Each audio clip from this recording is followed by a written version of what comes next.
அன்பான சகோதர சகோதரிகளே, நாம ஒரு இப்போ உள்ள ஒரு ஃபர்ஸ்ட் இது வந்து என்ன செஷன்னா நியூஸ் ரீடிங். இஸ்ரேல் பத்தி ஒரு நியூஸ். சரிங்களா? யார் யார் என்னென்ன நியூஸ் கேள்விப்பட்டீங்க இந்த வாரத்துல?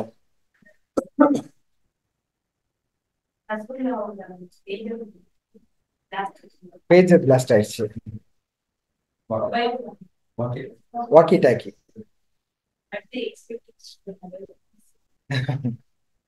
Mobile phone expectation.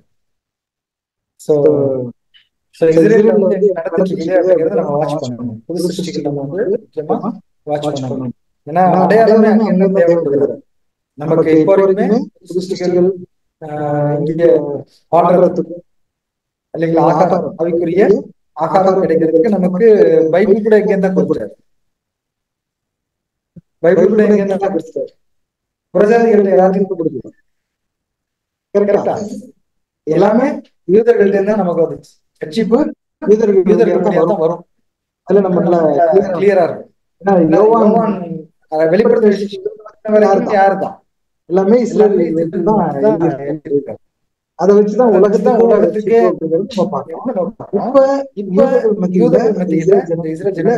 நடக்கிற சில காரியங்கள் என்ன பண்ணிட்டு இருக்கு. அதுக்கு எதிராக உங்களுடைய ஒவ்வொருடைய ஒப்பீனியன் ஸ்டார்ட் பண்ணி அப்படியே என்ன நடந்துட்டு இருக்கு, அட்லீஸ்ட் அதுல நம்ம என்ன ஆவிக்குரிய காரியம் எடுக்கலாம், எவ்வளவு எடுத்துக்கலாம், நாம அதுல இருக்கலாம் அப்படிங்கறத ஒருத்தர் உங்களுடைய ஒப்பீனியன் சொல்லுங்க. இல்ல நியூஸ் கேட்டது சொல்லுங்க. இப்ப கூட பார்த்து கூட சொல்லுங்க. மொபைல் கூட பார்த்து சொல்லலாம். இஸ்ரேல் பத்தி தெரியுமா உங்களுக்கு? இஸ்ரேல் தெரியல, இஸ்ரேலை பத்தி தெரியாம இருக்கக்கூடாது.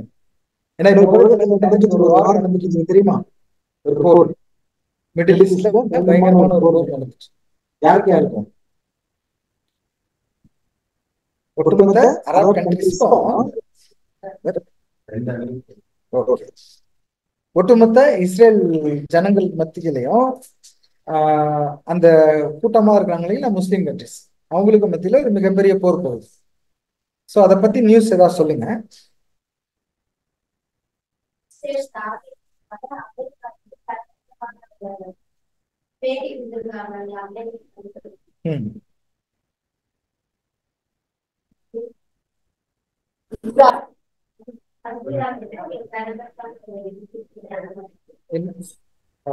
இந்த pagers attack, walkie talkie attack செய்யறதுக்கு முன்னாடியே இது உடனே ஒரு நாள் நடந்த சம்பவம் இல்லாம இருக்கும்.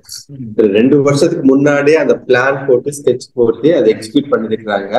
அவங்களுக்கே தெரியாம அது நடந்துச்சு. ஆனா அந்த சூழல் வந்தப்போதான் இவங்க வந்து அதை ட்ரிகர் பண்ணி வச்சு அது பிளாஸ்ட் ஆகிற மாதிரி 2 நாள் கண்டினியூஸா லெபனான்ல நடந்துச்சு. அதுக்கப்புறம் என்ன பண்ணிருக்காங்கன்னா அடுத்த நாளே உடனே இவங்க வந்து லெபனான் மேலவே ஃபைட்டர் ஜெட்ஸ் மேல யூஸ் பண்ணி நல்லா வாரே பண்றாங்க. சோ அந்த அளவுக்கு போயிட்டு இருக்குது.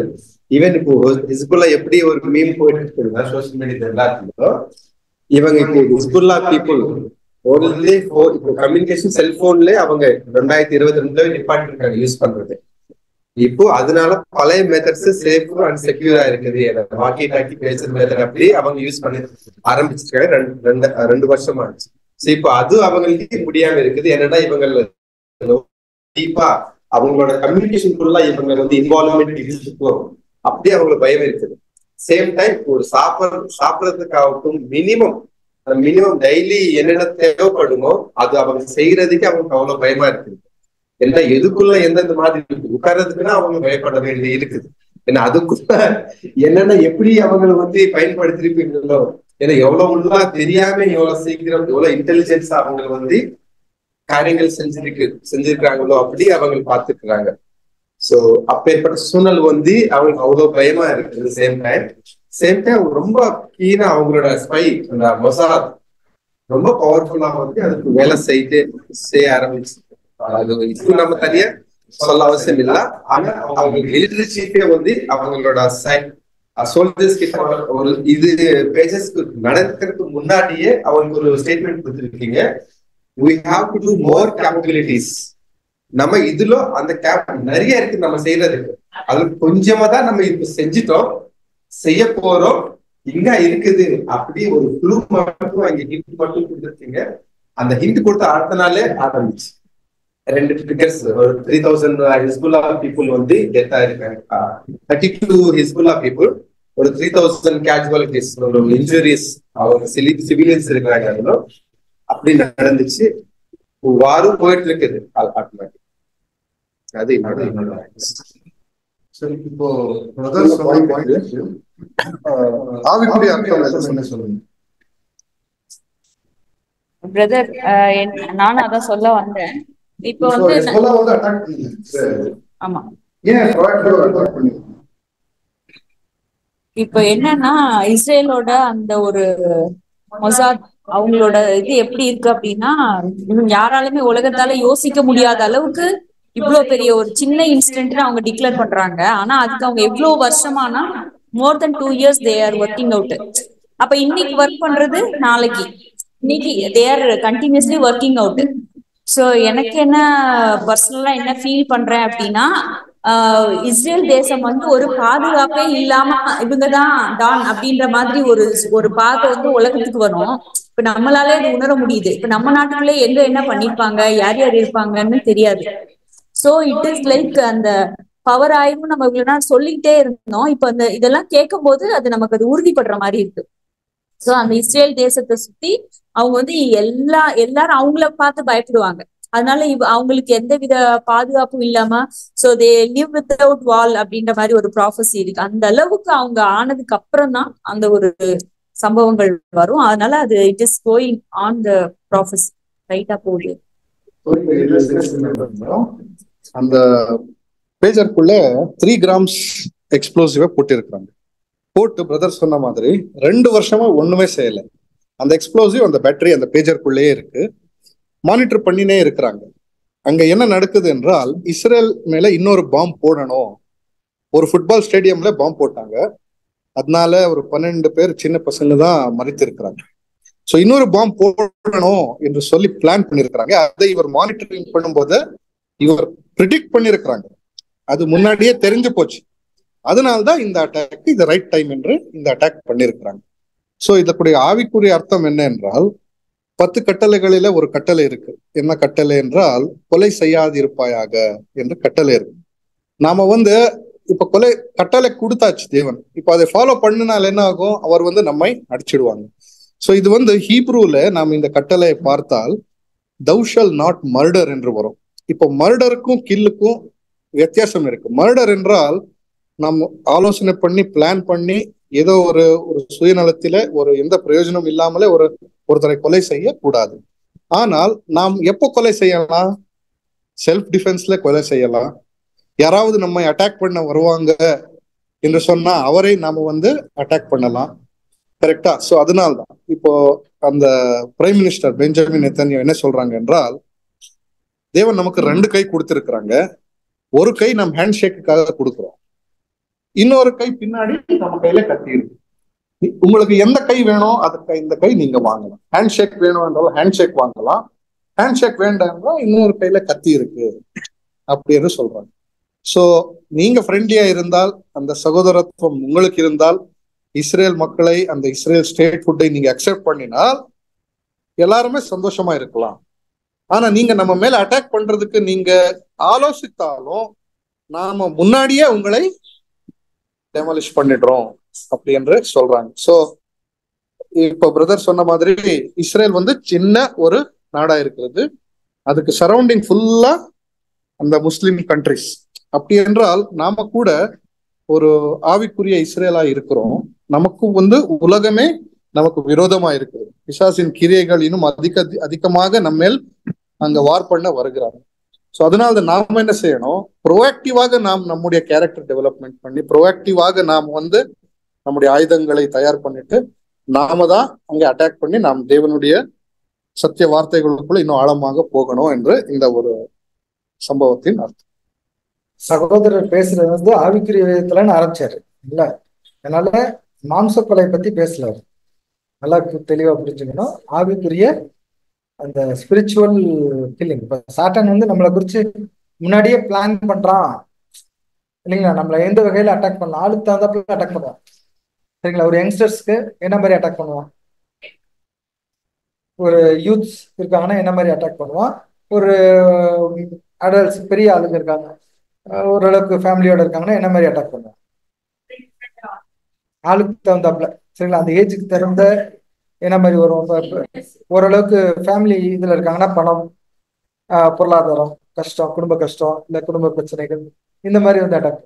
ஒரு யூத்ஸ்ல இருக்கீங்க இல்லைங்களா, அவங்க என்ன மாதிரி வருவான்? இச்சை, வேற மாதிரி இந்த டெக்னாலஜி இல்லைங்களா, இதுல வந்து அவன் என்ன பண்ணுவான்? மற்ற ஃப்ரெண்ட்ஷிப்பு இதுல எல்லாம் வந்துட்டு என்ன பண்ணுவான்? அட்டாக் பண்ணிட்டு. ஸோ இது முன்னாடியே வரும் அப்படிங்கிறது நம்ம இந்த மாதிரி பாடங்கள் மூலமா தெரிஞ்சுக்கிறோம்.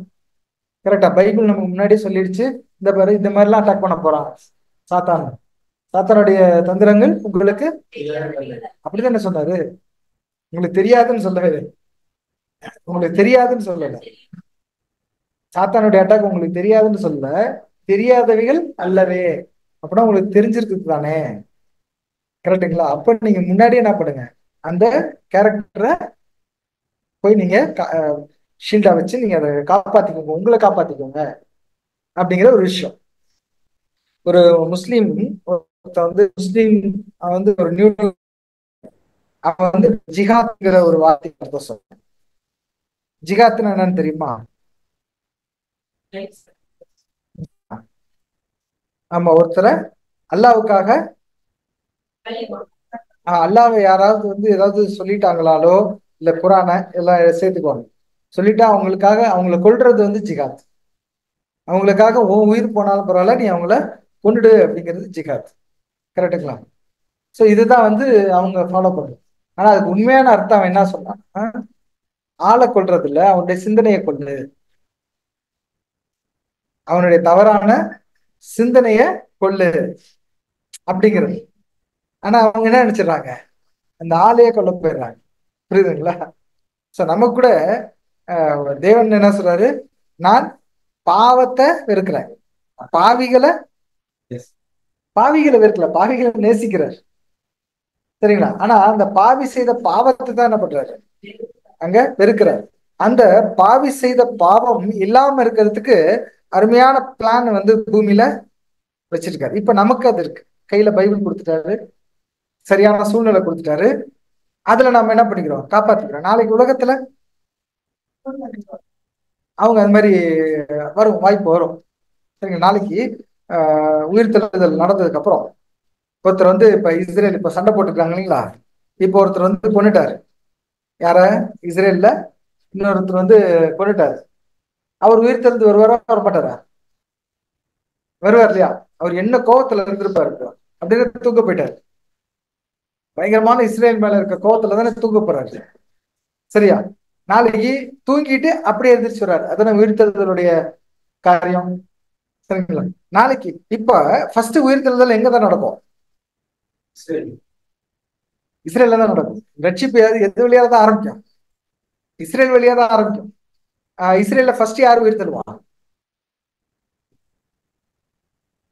யாரு? எல்லாரும் சொல்லுங்க. யாரு? நிறைய பேர் யோசிக்கிற முற்பிதாக்கள் வருவாங்க. அது முற்பிதாக்கள் யாரும் முத வருவா?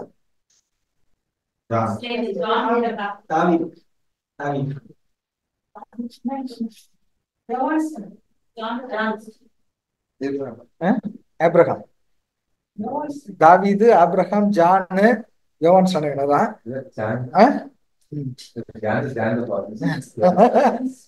வேற யாரு? வேற ஏதாவது டிஃபரெண்ட் ஒப்பீனியன்?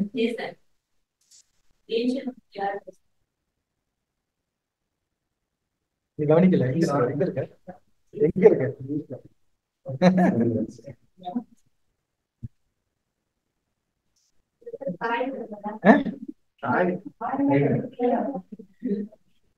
யாரு வருவா முற்பிதாக்கள்ல? ஏபெல்லா?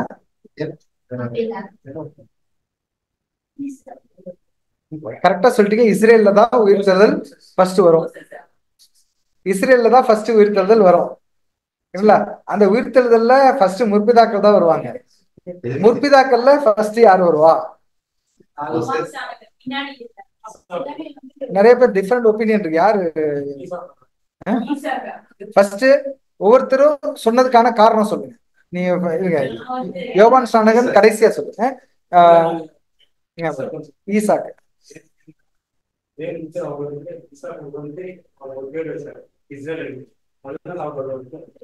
இஸ்ரேல் வந்து யாக்கோபு.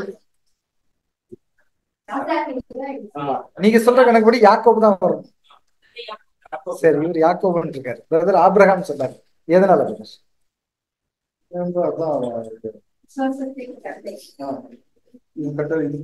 Father of faith. கமனன் கொடுத்தது மோசஸ் இல்ல, வாக்குத்தத்தம் ஆபிரகாமுக்கு தேவன் கொடுத்தாரு. Okay, Moses. எதனால ரீசன்? அந்த டைம்ல இஸ்ரேல் டெஸ்ட்ராய்ட் ஒன் தேர்ட் தான் இருப்பான். சோ அந்த டைம்ல they need crucial leaders. Moses அவங்க ஒரு லீடரா இருக்கிறதுனால மோசஸ். நீங்க ஆபிரகாம் ரீசன்? வானத்து நட்சத்திரம்.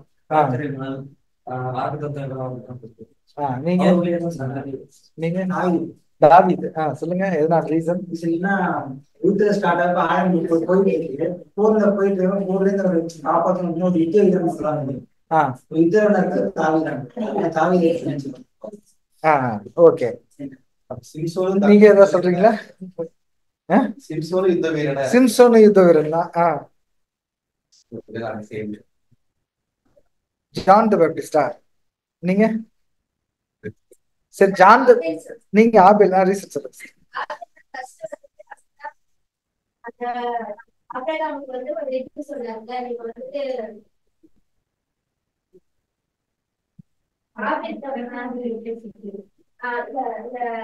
தேவன் வந்து சபிக்கப்படும் போது நீ வந்துட்டு அந்த பழத்தை சாப்பிட்டா நீ வந்து மரணத்தை சந்திப்பேன்னு சொல்றாங்க. ஃபர்ஸ்ட் ஆபேல் தான் அந்த மரணத்தை சந்திக்கிறாரு. அவர் வந்து இந்த உலகத்துல வந்து பாருங்க எதை பத்தியும் அவருக்கு தெரியாது. ஏன்னா காயம் வந்து கொலை பண்ணிருந்ததுனால அவருக்கு எதுவுமே தெரியல. டீச்சர்ஸ் பத்தியும் தெரியாது. அப்புறம் அதுக்கப்புறம் வந்த சந்ததிகள் ஃபர்ஸ்ட் எதுவுமே தெரியாது அவருக்கு. அதனால வந்துட்டு அவர் வந்து உயிர் பெற்று எல்லாமே தெரிஞ்சு அது நீங்க சொன்ன பாயிண்ட் எல்லாம் அவங்களை பத்தி இண்டிவிஜுவல்ஸா கரெக்டா சொல்லியிருக்கீங்க. ஏன்னா உயிர்த்தெழுதல் வந்தோன்னா அவங்களுக்கு என்ன வேலை இங்க பழகினாங்களோ அதான் செய்ய போறாங்க. இப்ப மெஜாரிட்டி யாரு? 4 பேர் என்ன சொல்லியிருக்காங்க? ஜான் தி பேப்டிஸ்ட் 5 பேர் இல்லைங்களா மெஜாரிட்டி. அதுக்காக ஜான் நம்ம டிக்ளேர் பண்ணிடலாமா? மெஜாரிட்டி எலெக்ஷன் நடத்திட்டு இருக்கோம். எலெக்ஷன் நடத்துறோம். காரணம் சொல்லுங்க சிஸ்டர், சொல்லுங்க பிரதிஷா.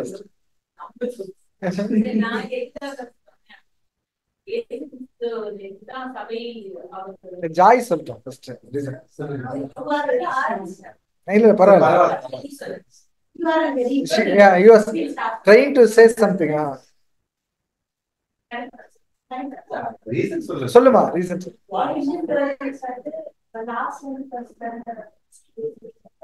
லாஸ்ட்ல இருந்து ஃபர்ஸ்ட் ரெசரக்ட் ஆவாங்க.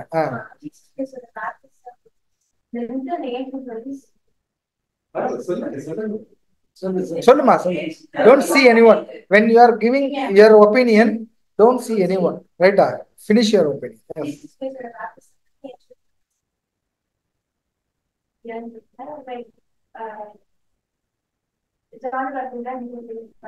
ஜான் தி பேப்டிஸ்ட் தான் ஜீசஸுக்கு ஞானஸ்தானம் கொடுத்தாரு. அவர் தான் கடைசி. அந்த அவங்க என்ன சொல்றாங்க, ரெசரக்ஷன் வந்து கடைசி முந்தினோர் பிந்தினோர் ஆயும், பிந்தினோர் முந்தினோர் ஆயும் அப்படிங்கிற ஒரு கான்செப்ட் வச்சு அங்க சொல்றாங்க. Okay, not sufficient. வேற ரீசன் என்ன சொல்லுங்க நீங்க? நீங்க சொல்லுங்க.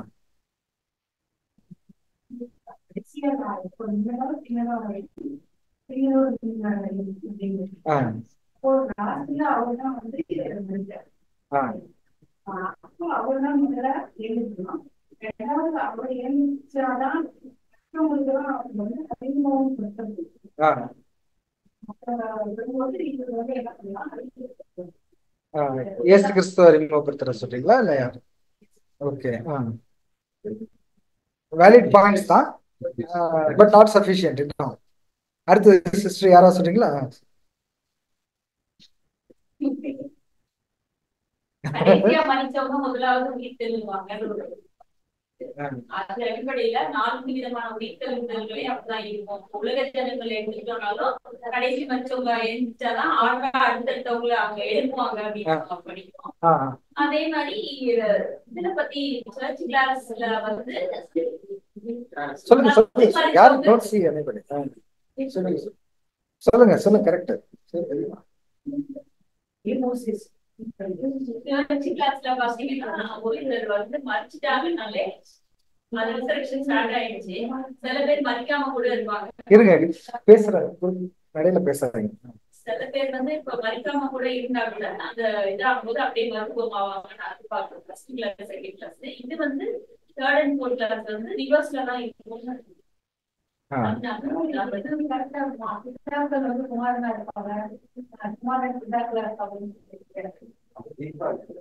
அந்த சீக்வென்ஸ் ஜானே எதுக்கு முன்னாடி வரணும் அதுதானே கேள்வி.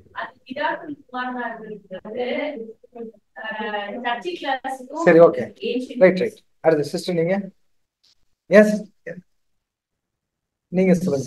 ரெண்டு ரீசன்ஸ் பிரதர். ஃபர்ஸ்ட் ரீசன் எல்லாரும் சொல்லிருப்பாங்க முந்தினவர் சோ அந்த கான்செப்ட்ல அந்த டிக்ரீசிங் ஆர்டர்ல தான் போகுது, ரிவர்ஸ் ஆர்டர்.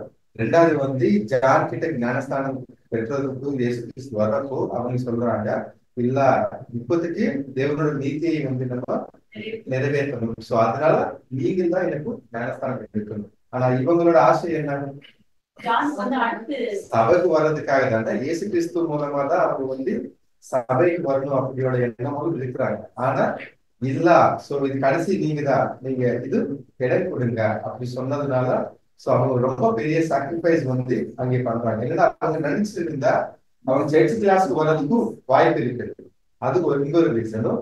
இன்னொன்னு வந்து இயேசு கிறிஸ்து ஒரு சாட்சி ஜான் பத்தி சொல்றாங்க என்னன்னா, இந்த பூமி மேல இருக்கிறவங்க கிட்ட யாருமே இல்ல, இவங்கள் மேல சர்ச்ல வந்து சிறியவன் பெரிய பெருசா இருப்பாங்க. இந்த ரீசன்ஸ்னால வந்து அவங்க தான் எக்ஸாக்ட்லி அந்த வசனம் தான் நான் எதிர்பார்த்தேன். யோவான் 11:11 படிங்க. ஜான் 11:11.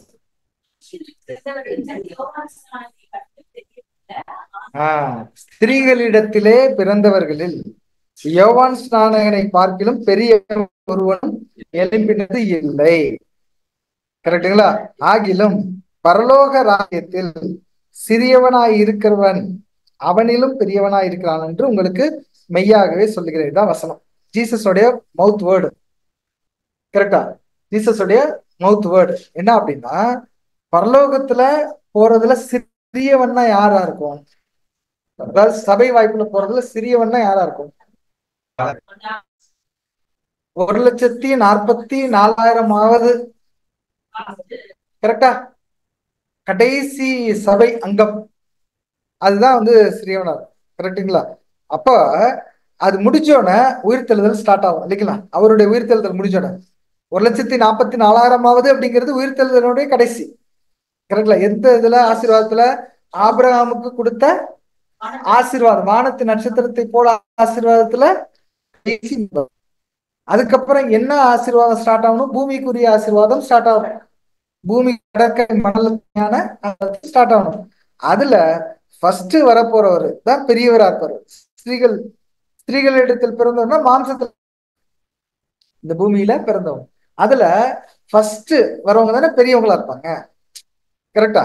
அதத்தான் இயேசு சொன்னாரு, ஸ்திரீகளிடத்தில் பிறந்தவரிடத்தில் யோவான் ஸ்நானகனை பார்க்கிலும் பெரியவன் ஒருவனும் இல்லை. மூத்தவரா உயிர்த்தெழ போறது ஃபர்ஸ்ட் யார் தான்? யோவான் ஸ்நானகன். ரைட்டுங்களா? வசனம் தான். ஆபிரகாம் இவங்க எல்லாம் பெரியவங்க தான். எல்லாமே வந்து எல்லாரும் முற்பிதாக்கள் தான். ஆபேல் வரைக்கும் எல்லாரும் என்னதான் முற்பிதாக்கள் தான். எல்லாருமே வரதான் போறாங்க. எல்லாரும் முக்கியமான வேலையை செய்ய போறாங்க. அவங்கவுங்களுக்கு ஒரு டிபார்ட்மெண்ட் கொடுத்து செய்ய போறாங்க. யோவான் ஸ்நானகன் தான் அதுல ரொம்ப மூத்தவரா இருக்கு. அவர் உயிர்த்தெழுந்து வந்தோடனே ஒரு பெரிய மிராக்கள் அது. கரெக்டுங்களா? உயிர்த்தெழுந்து வந்தோடனே பெரிய மிராக்கள். வந்தோடனே அவர் ரொம்ப டால் மேனார், பயங்கர ஹைட்டா இருப்பார் யோவான் ஸ்நானகன். அவர் அந்த வனாந்திரத்துல இருந்து கத்துனா ஒரு சவுண்ட் தொனி வந்து அப்படி கேட்குப்பான் எல்லாருக்கிட்டையும். அந்த மாதிரி ஒரு ஸ்ட்ராங் மேனா இருந்திருக்கிறாரு. சரிங்களா? அதனாலதான் அவர்கிட்ட வந்து அவருடைய பேச்சு வந்து எல்லாரையும் ரீச் ஆயிருக்கு. போயிட்டு அவர் சொல்ற அந்த ஒரு கணீர் கணீர்ங்கிற வேர்டு வந்து ஒரு அதிகார தோரணை இருந்துச்சா.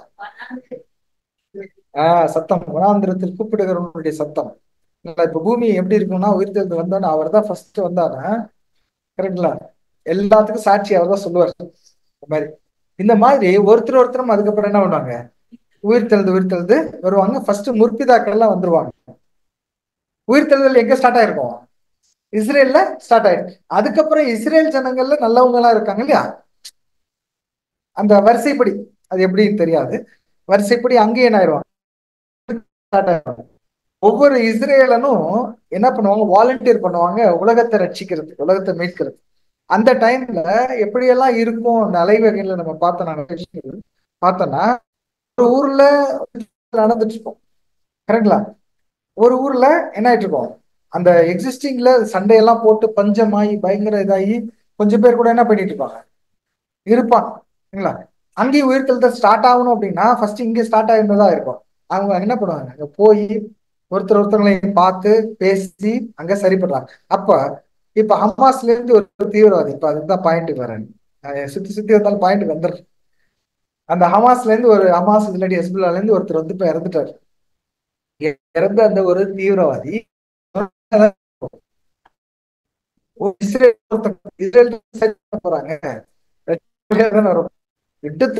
போறாங்க, என்ன புடிச்சு வச்சிருக்கேன், நான் மயக்கத்துல இருந்திருக்கேன் இல்லைங்களா, என்ன கொல்ல போற, என்ன இது பண்ணிருக்காங்க. ஆனா கையெல்லாம் காலெல்லாம் நல்ல ஸ்ட்ரென்த்தா இருக்கும். உயிர்த்தெழுந்து வரப்ப எப்படி வருவாங்க, ஓரளவுக்கு பூர்ண சரீரத்துல வராங்க இல்லைங்களா, கையெல்லாம் பயங்கர ஸ்ட்ரென்த்தா இருக்கும், எல்லாம் இருக்கும் சரிங்களா. அப்ப கிடைக்கிறது என்ன எடுத்து அடிக்கணுமோ தான் தோணும், கரெக்டுங்களா. அப்பதான் இந்த அயன் ரூல், சரிங்களா, அயன் ரூல்ங்கிறது அங்க செயல்படும், கரெக்டுங்களா. ஒரு ஒரு சில விஷயங்கள் அவங்க ஆயுதத்தை எடுத்தாங்கன்னா அந்த எடுக்க முடியாம போயிடும், கரெக்டுங்களா. முக்கால்வாசி அங்க பிசியோதெரபிஸ்டுக்கு தான் நிறைய வேலை இருக்கும் நினைக்கிறேன். ஏன்னா பேரலிசிஸ் தான் அதிகமாகுமா வசனங்கள் சில இது வந்து நிறைய இருக்கும். அப்ப பேரலிசிஸ் அதிகம் ஆகிடும், சரிங்களா. ஆனா அந்த பிசியோதெரபிஸ்டால சரி பண்ண முடியாது, முற்பிதாக்கள் தான் என்ன பண்ணுவாங்க, அங்க சரி பண்ணுவாங்க. அது எப்படி நடக்குது அப்படின்னா, மன்னிப்பு தான் ஜெயம். நம்ம படிக்கிறோம் இல்லையா, தேவன்கிட்ட ஒரு விஷயங்கள் நம்ம போய் தவறு செய்து துன்பத்துக்குள்ள போயிட்டோம், கஷ்டத்துக்குள்ள போயிட்டோம்னா அதை சரி பண்றதுக்கு ஒரே இது என்ன, ஃபர்ஸ்ட் இது என்ன, ஜெபம், மன்னிப்பு. கரெக்டா, மன்னிப்பு கேட்டோம்னா நம்ம அதுல இருந்து மீண்டு வரமா இல்லையா. அவங்க அந்த மன்னிப்பு கேட்கறதுனுடைய அளவுக்கு தகுந்தாற் போல அவர்களுக்கு குணமடையும், சரிங்களா. எல்லாமே ஒரு மிராக்கிள் மாதிரி தான் இருக்கும். ராஜ்யத்துல உயிர்த்தெழுதல் ஒரு மிராக்கிள் தான், அதுக்கப்புறம் நடக்கக்கூடிய செயல்கள்லாம் ஒரு மிராக்கிள் தான், சரிங்களா. இது இஸ்ரேல் மூலமா தான் வரப்போகுது. அதுக்கு சாம்பிள் தான் இப்ப நடக்கிறதுலாம். இப்ப பாருங்க, ஒரு பேஜர் வெடிச்சிருச்சு அப்படிங்கிறது இப்ப வரைக்கும் யாரும் கிளைம் பண்ணல, இஸ்ரேலும் சொல்லல நாங்க தான் பண்ணிட்டோம்னு. எல்லாருமே சொல்றாங்க இஸ்ரேல் தான் பண்ணிருக்க முடியும்னு நம்புறாங்க அவங்க. ஏன்னா இவங்களை விட நாலேஜ் ஆன ஆளுங்க உலகத்துல இல்லைங்கிறது எல்லாருமே நம்புறாங்க. இந்த காரணம் என்னன்னு புரியுதுங்களா. ஒரு பேஜர்னா என்ன, ஒரு செல்போன் பாம்ப வச்சுக்கிட்டு திரியிறோம் நம்ம, அப்படிதான் கணக்கு. இது என்னது, இதை நினைச்சா வெடிக்க வைக்க முடியும். அதனால ஒரு பாம்பை கையில வச்சுட்டு திரியிறோம் எல்லாரும். நம்ம பேசுறது எல்லாமே இப்ப ரெக்கார்ட் ஆகுதா இல்லையா, ரெக்கார்ட் ஆகுதா இல்லையா. இது மொபைல்ல கூப்பிட்டுட்டு ஒரு மீட்டா இதெல்லாம் வந்துருச்சு இல்லைங்களா, சொன்ன உடனே அதை எடுத்து என்ன கூப்பிட்டீங்களா அப்படின்னு கேக்குது, to you want to say something அப்படின்னு கேக்குது இல்லைங்களா. சோ நம்ம கையில எல்லா இதுவும் இருக்கிறது யார் கண்ட்ரோல்ல இருக்குது, இப்போ இஸ்ரேல் கண்ட்ரோல்ல ஆல்ரெடி இருக்கு. அன்பான சகோதர சகோதரிகளே நல்லா தெரிஞ்சுங்க, every data already collected by Israel. Google யாரோட தான், கூகுள், கரெக்டுங்களா. கூகுள்ல எதுவும் போகாம நம்ம எதுவுமே பாக்குறது இல்லையே. Artificial intelligence father of artificial intelligence யாரு, அவன் இஸ்ரேல்காரன் தான் கண்டுபிடிச்சது. 20 வருஷத்துக்கு முன்னாடி அவன் கண்டுபிடிச்சிருக்கான், கரெக்டுங்களா. அதை வச்சுதான் இவ்வளவு நாள் இது பண்ணி இப்ப ரொம்ப ஒரு இதுல வந்துருச்சு.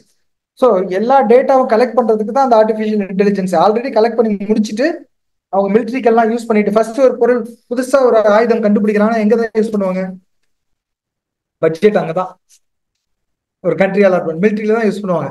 அதுல மெயின் மிலிட்ரி இஸ்ரேல். அந்த இஸ்ரேல யூஸ் பண்ணி முடிச்சுட்டு இனிமேல் கமர்ஷியலா விடலாம், பொதுவுல விட்டு பிசினஸ் பண்ணலாம் அப்படிங்கிறப்பதான் அது வெளியே வருது. நமக்கு வந்திருக்குது இப்பதான் 20 வருஷத்துக்கு முன்னாடி ஏஐல கண்டுபிடிச்சாச்சு. இல்ல, ஒரு எக்ஸாம்பிள், ஒரு ஈரான் வந்து ஒரு மிகப்பெரிய ஒரு பாம் இஸ்ரேலை அழிக்கிறதுக்காக, இஸ்ரேலோட ரடார்ல எல்லாம் கண்ணில் படாம பண்றதுக்காக ஒரு ஆயுதம் தயாரிக்கிறாங்க. அதை தயாரிக்கிறதுக்கே 7 வருஷம் ஆகுமா? கரெக்டுங்களா? அந்த 7 வருஷத்துக்கு முன்னாடி அவன் தயாரிச்சு அந்த முடிச்சு அவன் என்ன பண்றான், அதை வெடிக்க வைக்கிறான். வெடிக்க வைக்கிறப்ப ஸ்கிரீன்ல மட்டும் காட்டுது வெடிக்குது, ஆனா அங்க ராக்கெட் புறப்படவே இல்லை. புரிஞ்சுங்களா? அங்கிருந்து புறப்படல. ஏன்னா அதுல இஸ்ரேல்காரன் இவனுக்கு தெரியல, இவங்க நினைச்சிட்டு இருக்காங்க நாங்க தான் பண்றோம் அப்படின்னு. அங்க ஆப்ரேட் பண்றது யாரு? அங்கிருந்து உட்காந்து இஸ்ரேலுக்காரன் ஆப்ரேட் பண்ணிருக்கான். அவன் தான் நாட்டுக்கு மேல போட்டு போனான், ஹேக்கிங் பண்ணிட்டு. அதை அவன் எத்தனை வருஷமா பிளான் பண்ணிருக்காங்க. இவன் 7 வருஷம் கழிச்சு இந்த ப்ராஜெக்ட் பண்ண போறான். அதனால அதுக்கு ஒரு டீம் அலாட் பண்ணி 7 வருஷமா இவங்க ஒர்க் பண்ணிட்டு இருக்காங்க. அதுக்காக இவங்க எப்ப செஞ்சு விட்டுப்பாங்க, அது என்ன மாதிரி பண்ணும், எப்படி பண்ணும், எல்லாத்தையும் தெரிஞ்சு கண்டுபிடிச்சுக்கிட்டு அதை வெடிக்க விடாமல் பண்றதுக்கு எல்லா வேலையும் பண்ணி முடிச்சிருக்காங்க.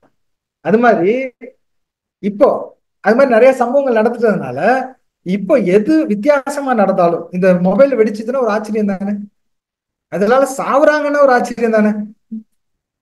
மொபைலை விட்டுருக்கு, இது பவர்ஃபுல், ஓகே, வெடிச்சதுன்னா கூட சரிங்களா. பேஜர் என்ன, பேஜர் என்ன இருக்காதுல்ல, ஒன்லி மெசேஜ், சின்ன பாக்ஸ், சின்னது, ஒரு பேட்டரி, 2 பேட்டரி சைஸ் தான்.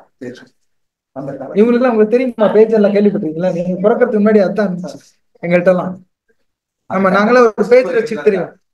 எங்களுக்கு ஒரு பேஜர் இருந்துச்சு, நாங்களாம் வச்சுட்டு இருப்போம். மொபைல்லாம் வரதுக்கு முன்னாடி இடுப்புல இங்க வச்சுக்குவோம், அந்த இடத்துல உடனே கிக்கின்னு சவுண்ட் வரும்.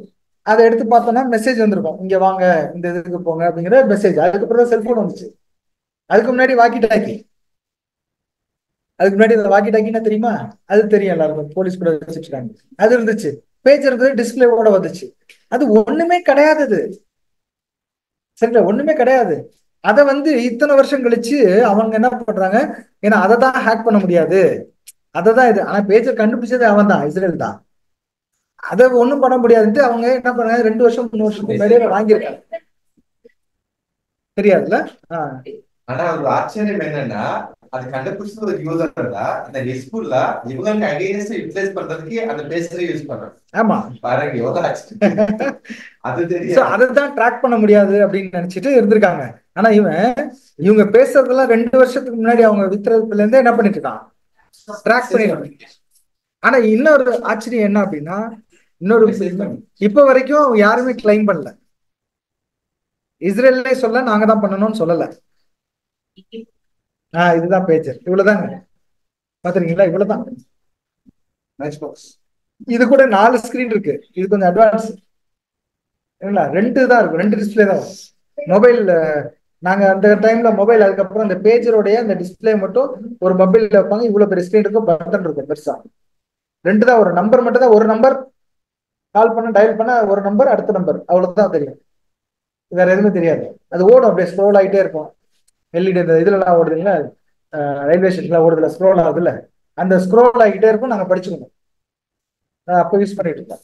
அதுக்கப்புறம் இந்த இந்த ஸ்மார்ட் போன் வந்துச்சு, பட்டன் போன் வந்துச்சு. அதுக்கப்புறம் பட்டன் போன் டிஸ்பிளே தான் இது, வேற ஒண்ணும் இல்லை.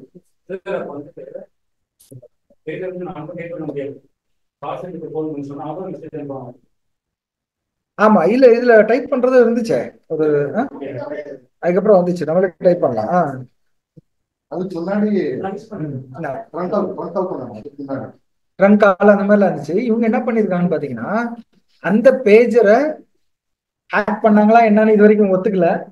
ஆனா யார் யாரெல்லாம் இஸ்ரேலுக்கு எதிராக பேசினார்களோ, யார் யாரெல்லாம் இஸ்ரேலுக்கு எதிராக பிளான் பண்ணாங்களோ,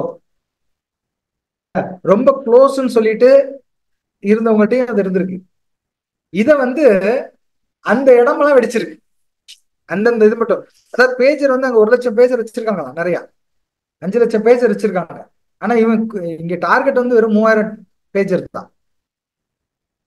புரியுதுங்களா?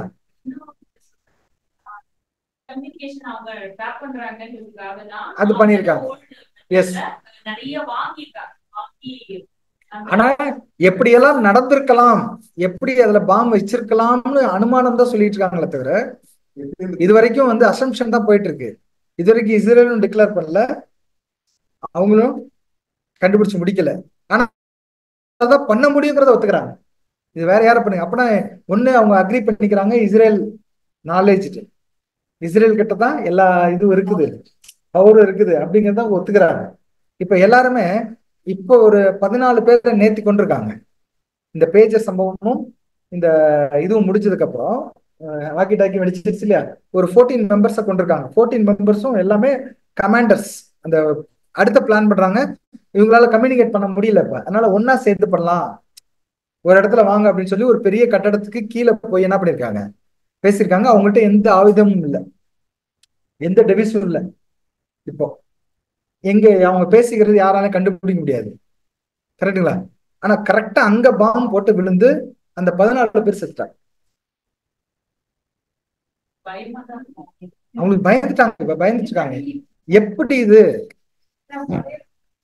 சரிங்களா, எப்படி இது அப்படின்னு பயந்துட்டு இருக்காங்க. அவங்க எல்லாம் உண்மையிலே பயந்துட்டு இருக்காங்க.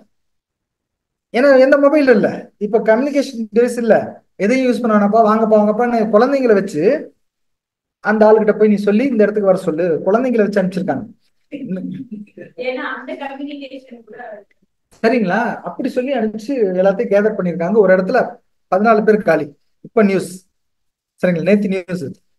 அப்படின்னா இது எப்படி நடக்குது அப்படின்னா, கண்டிப்பாக நான் நம்புறேன் தேவனுடைய இன்டர்வென்ஷன், தலையீடு இல்லாம இது நடக்கல அப்படின்னு நான் நம்புறேன், விசுவாசிக்கிறேன். ஏன்னா ஏற்கனவே ஒரு தடவை அந்த 6 நாள் போறப்ப இவங்ககிட்ட 2 டேங்கி தான் இருக்கு பீரங்கி, சரிங்களா. இருட்டுல அங்க வந்து பெரிய ஆயுத கிடங்கே சேர்த்து வச்சிருக்காங்க. எகிப்து அந்த பகுதியில, பெரிய காசா பகுதியில ஆயுத கிடங்கு வச்சிருக்காங்க. இவங்க ஜெபம் பண்ணிட்டு அந்த 2 பேர் அந்த இதை வச்சுட்டு அங்கிட்ட நார்த்துல அவங்கள்ட்ட சண்டை நடந்துட்டு இருக்கு. அதுல ஒரு இது வேலை செய்யாம போயிடுச்சான், தீந்துருச்சான் மருந்தெல்லாம். ஒரு 2 மட்டும் அப்ப வந்து வண்டிங்க எல்லாம் அவ்வளவு இல்ல, இழுத்துக்கிட்டே ஓடி வந்திருக்காங்க அந்த இதுல சவுத்துக்கு. ஓடி வந்து பண்ணி பாக்குற அளவுக்கு லொகேஷன் எல்லாம் தெரியாது. உண்மையிலே அந்த போட்டான் காடு கிட்ட, எப்பவும் வீட்டு போட்டான்னா எங்களை காப்பாத்துங்க போடுறோம்னா கரெக்டா அவங்க வச்சிருக்க அத்தனை ஆயுத கிடங்களே போய் விழுந்துருச்சான். அவ்வளவு காலி, அவங்க காலி. பெரிய சத்தம் வருதான் எப்படின்னு தெரியல, இவங்களுக்கு தெரியாதான். அப்ப இதுக்கு ஞானம் கொடுக்கறது சப்போர்ட் பண்றது யாரதான் இருக்கணும்? தேவன் தான். அவங்க கூட இப்ப தேவன் வந்து செயல்பட, இயேசு கிறிஸ்து 2ஆம் வருகையில பிரசன்னத்துல அங்க வந்து செயல்பட்டு இருக்காருங்கிறது இது மூலமாவே என்ன வருது, உறுதியாகுது. இப்ப கூட அதே மாதிரி இன்டர்வென்ஷன் தான், இப்ப கூட என்னதான் அதே மாதிரி தான்.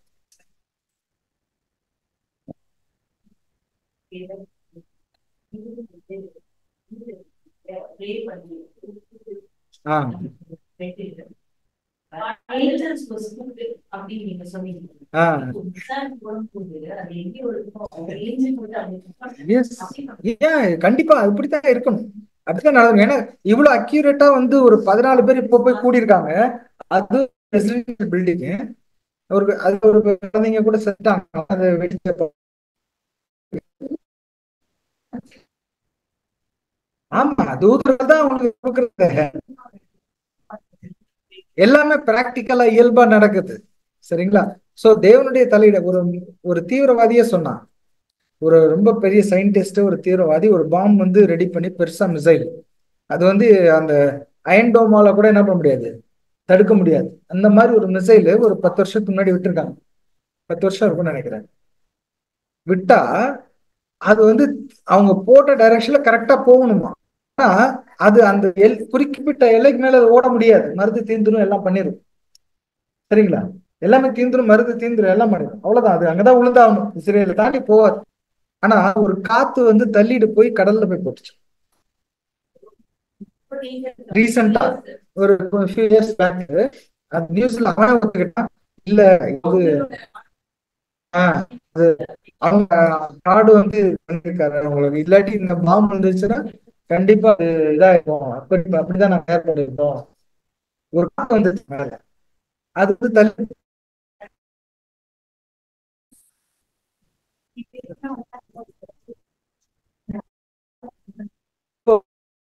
சொல்லுவாங்க. ஆனா இவங்க என்ன ஆகும்னா, இது வந்து பண்ணிதான் எல்லாம் பண்றாங்கிறது மறந்துவாங்க.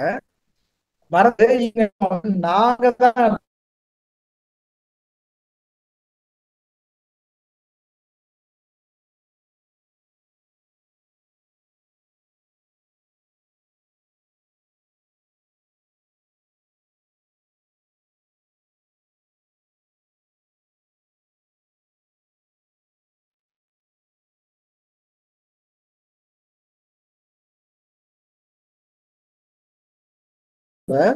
என்ன நடக்கும் அப்படின்னா, அந்த இவங்க அடுத்து அந்த பெருமை வந்த உடனே அது வரைக்கும் இவங்க ஜெயிச்சிட்டு இருப்பாங்க. இப்ப வந்து பலம் இல்லை, ஏதோ ஒரு புத்திசாலித்தனம் இருக்கு, எல்லாமே போடுறதுலாம் சக்சஸ் ஆகுது. கடைசியில மனுஷனுக்கு என்ன வரும்? எல்லாமே சரியா போயிட்டு இருந்தா என்ன வரும்? ஒரு பெருமை வரும் இல்லையா? அந்த பெருமை வரும். வந்தோடனே அவங்க பாதிக்கு பாதி காலி ஆயிடும். இதெல்லாம் தீர்க்க தரிசனம் நான் சொல்றதெல்லாம் வசனங்கள் இருக்கு. எல்லா வசனத்தினுடைய விளக்கம் தான் நான் சொல்லிட்டு இருக்கேன். பாதிக்கு பாதி காலி ஆயிடும். இனிமேல் எங்களால ஒன்றும் பண்ண முடியாது, நாங்க தோத்துருவோம் அப்படின்னு சொல்லி திரும்ப உட்காருவாங்க. ஆமா. அப்ப திரும்பவும் இதே போல ஆண்டவருடைய இன்டர்வென்ஷன் அங்க இருக்கும். சரிங்களா? அவங்கவுங்க நாடு அவங்களுக்கு எல்லாம் இதாயிடும், பஞ்சம் வந்துடும் நிறைய.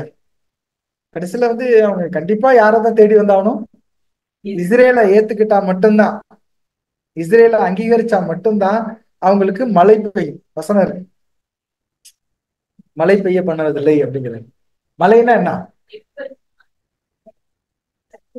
உயிர்த்தெழுதல் அந்த சமயத்துல அதுல இருந்து ஸ்டார்ட் ஆயிடும். யாக்கோபினுடைய உபத்திரவ காலம் தான் நான் பேசிட்டு இருக்கேன். யாக்கோபினுடைய உபத்திரவ காலம், அர்மகதோனுக்கு அப்புறம் யாக்கோபினுடைய உபத்திரவ காலம். அதுலதான் முற்பிதாக்கள் இருக்காங்க. சோ அந்த டைம்ல முழுசா அழியும், முழுசான முக்கவாசி பாதிக்கு பாதி அழியும். அதுக்கப்புறம் இவங்க தேவனை நோக்கி கண்டிப்பா கூப்பிடக்கூடிய நிலைமை வரும். இவ்வளவு நாள் காப்பாத்துறீங்களே, நம்ம பழைய ஏற்பாட்டுல கூட பாக்குறோம்ல, இவ்வளவு நாள் பதில் சொன்ன தேவனை எங்களுக்கு இப்ப சொல்ல பிள்ளையம்மா கூப்பிடுறாங்கல்ல, இவ்வளவு நாள் சொன்னீங்க, இதுக்கப்புறம் எங்களுக்கு பதில் கிடைக்கல, என்ன பண்றது அப்படின்னு சவுல் கூட வெளியே போறாருல்ல. அந்த மாதிரி ஒரு சுச்சுவேஷன் வரப்ப எனக்கு நல்லா இருக்கு. ஸோ இஸ்ரேல் ஏன் இது சொல்ல வர அப்படின்னா, நாம கிட்டத்தட்ட அதுக்கான உதாரணங்கள்லாம் இப்ப நம்ம கண்ணில் பார்க்கறோம். இந்த பேஜர் வெடிச்சிச்சு அப்படின்னா நம்பவே முடியல. ஏன்னா பேஜர் நான் யூஸ் பண்ணியிருக்கேன், நான் பேஜர் யூஸ் பண்ணியிருக்கேன். அந்த பேஜர்ல ஒண்ணுமே கிடையாது, ஜஸ்ட் ஒரு பேட்டரி 2 பேட்டரி போடுறது தான், பேட்டரி தான். சரிங்களா? இப்படி வெடிச்சு ஒரு உயிரை காலி பண்ணுவோங்கிற அளவுக்கு பண்ணிருக்கு அப்படின்னா, இவங்க ஒரு வேலை செஞ்சிருந்தாங்க அப்படின்னாலும் அதுக்கு ஞானம் கொடுத்துருக்கணும், எப்படி பண்ணிருக்கணும், இவ்வளவு செக்யூர்டு இதுல இல்லைங்களா? இப்போ உள்ள பெரிய சப்ளை செயின்ல எல்லாரும் அனுமானிக்கிறாங்க எங்கெங்க என்னென்ன நடந்திருக்கலாம் அப்படின்னு. அது 2 வருஷம் கழிச்சு வெடிக்கணும், அது வாங்கி 1 வருஷம் 2 வருஷம் கழிச்சு வெடிக்கணும். அப்ப நான் வாக்கி டாக்கி வந்து அது ஜப்பானீஸோட வாக்கி டாக்கி மேனுஃபேக்சரிங். அந்த வாக்கி டாக்கி விளைஞ்சிச்சுனால இப்போ அதுக்கு பிளேம் வரும் ஜப்பானுக்கு. சோ அதனால அவங்க என்ன சொன்னாங்க, திருப்பி இந்த வாக்கி டாக்கி இந்த பர்டிகுலர் மாடல் 2014 நம்ம ஸ்டாப் பண்ணிட்டோம் ஃபுல்லா. 2014 அதோட மேனுஃபேக்சரிங், அதோட பார்ட்ஸ் மேனுஃபேக்சரிங் எல்லாமே நிப்பாட்டிட்டோம் ஃபுல் அண்ட் ஃபுல் 2014. சோ நாங்க சேல் பண்ணது நேராவும் யாருக்கு கொடுக்கலாம், ஆத்தரைஸ்டு டீலர்ஸ், ஆத்தரைஸ்டு ரீசெல்லர்ஸ், இவங்களுக்கு மட்டும்தான், அந்த பர்டிகுலர் டிஸ்ட்ரிபியூஷன்ஸ் மட்டும்தான் யூஇக்கு, இந்த யூரோப் கண்ட்ரிஸ்க்கு அதிகமா நம்ம வந்து சேல் பண்ணோம் அப்படி அவங்க சொல்லியிருக்காங்க. சோ அதையும் அந்த இப்போ பாருங்க, பாக்கெட் ஆகி 2010 இது ஒரு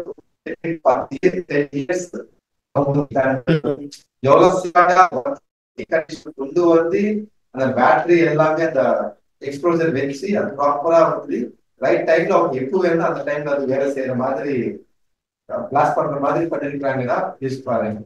அவங்க அதுக்கு எவ்வளவு பிளான், மாஸ்டர் பிளான் பண்ணிருந்தோம், பொறுமை எவ்வளவு பொறுமையா இருந்தோம். அப்பவே அவன் தப்பு பண்றான்னு தெரிஞ்ச உடனே என்ன பண்ணிருக்கலாம். இப்ப வந்து அவங்க மேஜரா பிளான் பண்ணிட்டாங்க, இனிமேல வந்து இறங்கி அழிச்சாகணுங்கிற பிளான் பண்றப்பதான் அந்த இதை இம்ப்ளிமெண்ட் பண்ணிருக்காங்க. இப்ப எல்லாருமே பேஜரையும் வாக்கி டாக்கி தூக்கி போட்டாங்க. இப்ப அந்த மீடியா கம்யூனிகேஷன் குழந்தைங்க தானா, சின்ன சின்ன குழந்தைங்க தானா. டவ்னா கூட வானத்திலே பிடிச்சிருவாங்க இல்லைங்களா? அந்த குழந்தைகளை வச்சு பேப்பர்ல எழுதி கொடுத்து இந்த மாதிரி கம்யூனிகேஷன் போயிட்டு இருக்கு அவங்களுக்குள்ள கேதர் ஆகுறாங்க. எல்லாரும் பயந்துட்டாங்க, அது ஜனங்கள் எல்லாம் பயந்துட்டாங்க. அந்த லெபனான்ங்கிற கண்ட்ரி வந்து பாதி கிறிஸ்டியன் பாதி முஸ்லீம். ஆனா முழுக்க முழுக்க முஸ்லீமோட அராஜகம். அந்த இவங்க ஹிஸ்புல்லா இருக்காங்க இல்லையா, அவங்க ஒரு டீம் அவங்களுடைய அராஜகம் அவங்களோட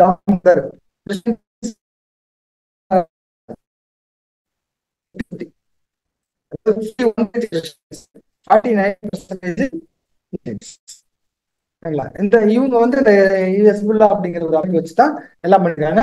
லெபனானுக்கு தனி, ஆனா ஹிஸ்புல்லாவை கேட்காம அவங்க எதுவுமே பண்ண முடியாது. இப்போ பிரச்சனை லெபனான் மிலிட்ரி போகணும், லெபனான் மிலிட்ரி இல்லையா அவங்களும் போகும் அப்படின்னு சொல்லி மெஜர் அங்க இருக்காங்க. சரிங்களா, இனிமே மிலிட்ரி ஃபைட் வர மாதிரி. ஸோ நிறைய விஷயம் போயிட்டு இருக்குது. ஸோ எதுக்காக சொல்றான்னு நாம கடைசி காலத்துல இருக்கிறோம். சரிங்களா, இஸ்ரேலுக்குள்ள நான் அதை கேட்கறப்ப எனக்கு அந்த அலைவகைலாம் படிச்சுட்டு உயிர்த்தெழுதல் நடந்ததுக்கு அப்புறம் நடக்கக்கூடிய சம்பவங்கள் மாதிரி நிறைய விஷயம் நடந்துச்சு. உயிர்த்தெழுதல் அதாவது சபை முடிச்சு வாய்ப்பு முடிஞ்சதுக்கு அப்புறம் என்ன நடக்கும் அப்படிங்கிற தீர்க்க தரிசனங்கள் நம்ம பாக்குறோம் இல்லையா, அது இருக்கிற மாதிரியே அநேக சம்பவம் நடக்கிறத பாக்குறப்போ நம்ம இருக்கோம்னா கடைசி ஒரு சூழல்தான் நம்ம இருந்துட்டு இருக்கோம். இந்த வாய்ப்பு இதுல எப்படி இருந்தாலும் இஸ்ரேல் தான் ஜெயிக்க போகுது, இஸ்ரேல் தான் ஆள போகுது. எல்லாரும் சரிங்களா, எல்லாருக்கும் அந்த நியாயத்திற்கு உயிர்த்தெழுதல் வந்த உடனே அந்த உயிர்த்தெழுதல்ல எல்லாருக்குமே ஒரு அரிய வாய்ப்பு கொடுக்குறாங்க. எல்லாரும் தங்களுடைய தவறுகளை கொடுக்கறதுக்கும் ஒப்பு கொடுக்கறதுக்கும் அதை வச்சுதான் பேஸ் பண்ணி அவங்க மற்ற ஜனங்களோட சம்பந்தம் கலந்துக்க முடியும். அந்த இது வந்து சரியாக போகும். சரிங்களா, அங்க இந்த உண்மையான பாவம் மன்னிப்பு இஸ்பிதா கிட்ட தான் கேட்கணும். ஃபாதர் பண்ணிட்டு இருக்காங்க எல்லாரும், எங்க ரோமன் கேத்தலிக் ஃபாதர் கிட்ட. உண்மையான அந்த இது வந்து அங்கதான் இருக்கு. நடக்கும். இது ஒரு விஷயம் கொஞ்சம் சரி, இஸ்ரேல் பத்தி போனா கொஞ்சம் இன்ட்ரெஸ்டா இருக்குமே அப்படின்னு நடக்கிற காரியமும் அப்படிதான் நடந்துச்சு. சரிங்களா, சரி, ஓகே. வேற ஏதாவது யாருக்கா சொல்ல விரும்புறீங்களா?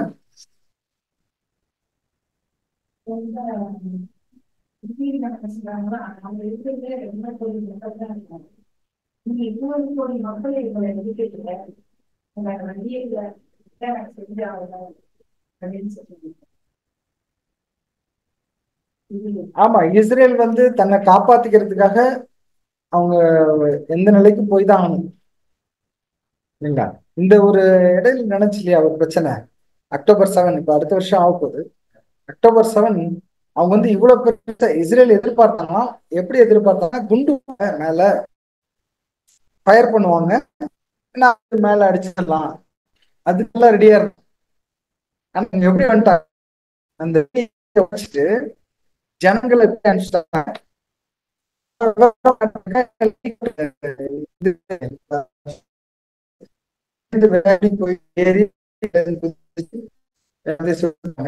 இந்த மாதிரி ஒரு பெரிய விஷயம் எதிர்பார்க்கல, ஆனா இதை பண்ணுவாங்கன்னு எதிர்பார்க்கிறேன்.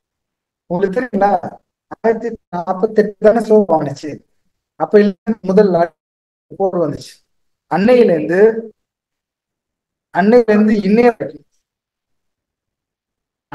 இன்னைய வரைக்கும் பட்டாசு சத்தம், தீபாவளி தான் அங்க பட்டாசு சத்தம் கேட்காத நாள் இல்ல.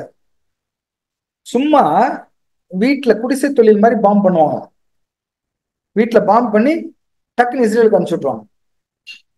வீட்டுல எல்லாருமே ஜனங்க எல்லாரும் குடிசை தொழில் மாதிரி ஒரு பாம்பு பண்ணுவாங்க. அதுக்கு கேஸ் எல்லாம் விற்கிறதுக்குலாம் ஆளுங்க இருக்காங்க. ஒரு பாம்பு முட்டா இவ்வளோன்னு அவார்டு, நீ அது வெடிக்கலையோ உன்னோடது இல்லை, பாம்பு முட்டா இவ்வளவு, அதுதான் தொழில் அவங்களுக்கு. அது இந்த அரபு தேசங்கள்லாம் காசு கொடுக்குறாங்க இல்லையா, இத்தனை பாம்பு போனா இத்தனை காசு. அதனால போட்டி போட்டுக்கிட்டு ஜனங்க என்ன பண்ணுவாங்க, பாம்பு தயார் பண்ணி விட்டுருப்பாங்க. இப்பயும் அப்படிதான் பண்ணிட்டு இருக்காங்க இஸ்ரேல் மேல. அந்த பாம்போட விலை வந்து அவங்களுக்கு கணக்குப்படி 300 ரூபா, 3000 ரூபாய், 30,000 ரூபாய், $300 சொல்லுவாங்க. இஸ்ரேல் வச்சிருக்கிறது வந்து கிட்டத்தட்ட 80,000 மேல டாலர்ஸ் விலை. ஆமா, மில்லியன்ஸ் கிட்ட போகுது. ஆனா இந்த ஒரு சின்ன பாம்பு வந்தாலும் அவங்ககிட்ட அந்த 80,000 அந்த மில்லியன் ருபீஸ் பாம்பு வந்து போய் அதை அழிச்சிடும். கரெக்டா? இப்ப இவங்களுக்கு என்னன்னா நாம 300 ரூபா தான் செலவு பண்றோம், அவன் 80,000 ரூபாய் செலவு பண்றான். போடு. அது இஸ்ரேலுக்கு ரொம்ப நஷ்டம் தான். ஆனாலும் பரவாயில்லன்னு அவங்க என்ன பண்றாங்க, அதெல்லாம் செஞ்சுட்டு இருக்காங்க. ஆனா உள்ளுக்குள்ள வந்து இது பண்ணோம்னா அவங்கள தூண்டி விட்ட மாதிரி ஆச்சு. இப்போ இன்னொரு டெக்னாலஜி லேட்டஸ்டா வந்து இருக்குது. அது வந்து ஃபர்ஸ்ட் ஸ்கேன் பண்ணணும், இந்த பாம்போட இன்டென்சிட்டி எவ்வளவு இருக்கு, அது வந்து எங்க விழும், அது வந்து விழுந்தா அது டேமேஜ் ஆகுமா இல்லையா, அந்த ஒரே ஃபிராக்ஷன் ஆஃப் செகண்ட்ல அதை கால்குலேட் பண்ணி அந்த பாம்பு வேஸ்ட் பாம்பா இருந்தா அது ஃபயர் பண்ணாது, அது வந்து இம்பாக்ட் ஆகும் அப்படி என்றால் மட்டும்தான் அது ஃபயர் பண்ணும் ஐரன். ஸோ அந்த டெக்னாலஜினால இப்போ அந்த 80,000 கூட அவர் சேவ் பண்றாங்க. இன்னொரு லைட் லேசர் மாதிரி அதுதான் சொல்றாங்க பேஜருக்கு இருக்குது.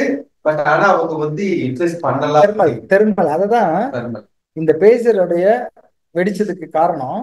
அவங்க பாம்புலாம் ஒண்ணும் வைக்கல, உள்ளார அந்த பேட்டரிய சூப்பர் சார்ஜ் பண்ணி ஓவர் ஹீட் பண்ணி பிளாஸ்ட் பண்ணிருக்காங்க. அதுக்கு தெர்மல் டெக்னாலஜி யூஸ் பண்ணிருக்காங்க.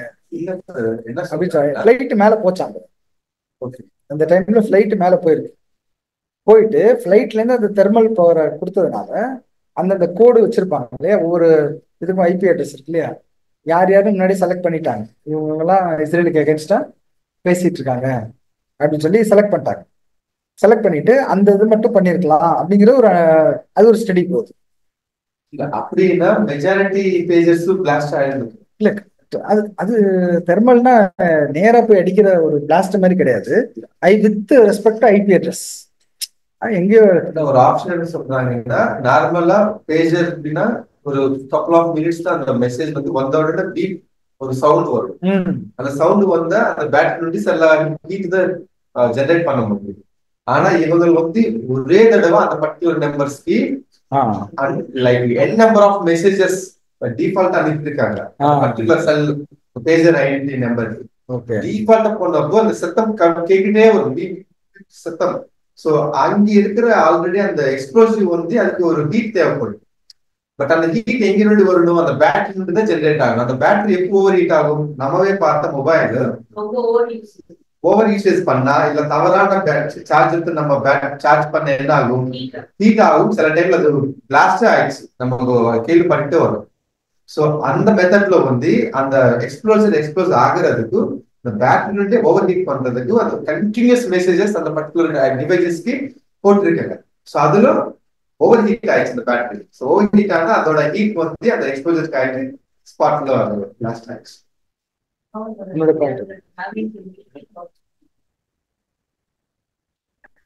All countries are had only இப்ப எல்லாமே இஸ்ரேலுக்கு எகென்ஸ்டா போற மாதிரி மெஜாரிட்டி ஆஃப் கண்ட்ரி பண்ணியிருக்காங்க. இஸ்ரேலுக்கு ஆதரவா இருக்கிறது கண்ட்ரி என்ன அப்படின்னா ரொம்ப டிபெண்டா இருக்காங்க இஸ்ரேல், அமெரிக்கா. இவங்கள வந்து இஸ்ரேல் இல்லாம அவங்களால சர்வே பண்ணவே முடியாது. ஏன்னா இஸ்ரேல்ல இருக்கிற 85% ஆஃப் த ஜிடிபி ரிசோர்ஸ் வந்து இஸ்ரேலோட கம்பெனில இருந்தா, அவங்க நாட்டில் இருக்கிற இஸ்ரேலோட கம்பெனில இருந்தா வருது. ஸோ அதுல மிலிட்ரி எக்யூப்மெண்ட்ஸ்க்கு பணம் போகுது. அந்த பணத்தை உள்ள அமௌண்ட்டை இங்க இஸ்ரேலுக்கு, அமெரிக்கா வந்து இப்போ வந்து நல்லா இருக்குன்னு காரணம் அப்படின்னா இஸ்ரேல் தான். இஸ்ரேல் இல்லைன்னா அது நல்லா இருக்காது, அவ்வளவுதான், அது முடிச்சிருவாங்க, அமெரிக்காவே காலி பண்ணிடுவாங்க. ஸோ அதனால அமெரிக்கா சப்போர்ட் பண்ணிட்டு இருக்கு. கடைசி ஒரு சுச்சுவேஷன் வரும், இப்போ உள்ள யங் ஜெனரேஷன்ஸ் இருக்காங்க இல்லையா, இப்போ உள்ள யூத்ஸ் அதெல்லாம் வந்து எல்லாம் பாலஸ்டீனுக்கு தான் ஆதரவு கொடுக்குறாங்க. யூத்ஸ் எல்லாம் இப்போ இருக்கிற யூத்ஸ், காலேஜ் ஸ்டூடெண்ட்ஸ் இவங்கெல்லாம். ஸோ நாளைக்கு அவங்கெல்லாம் அரசியல்ல வருவாங்க, செனட்ல. இப்ப பெரியவங்களா இருக்கவங்களுக்கு எல்லாம் தெரியும் பழைய ஹிஸ்டரி. அவங்க என்ன பண்ணுவாங்க, இப்ப காலேஜ் பொடி பிடிக்கிறாங்க. இப்ப இவங்க அரசியல் இந்த யூத்ஸ் தானே வராங்க, சீக்கிரம் வந்துருவாங்க. வந்துட்டாங்கன்னா அவங்களோட தலை வேலை அப்போ அமெரிக்கா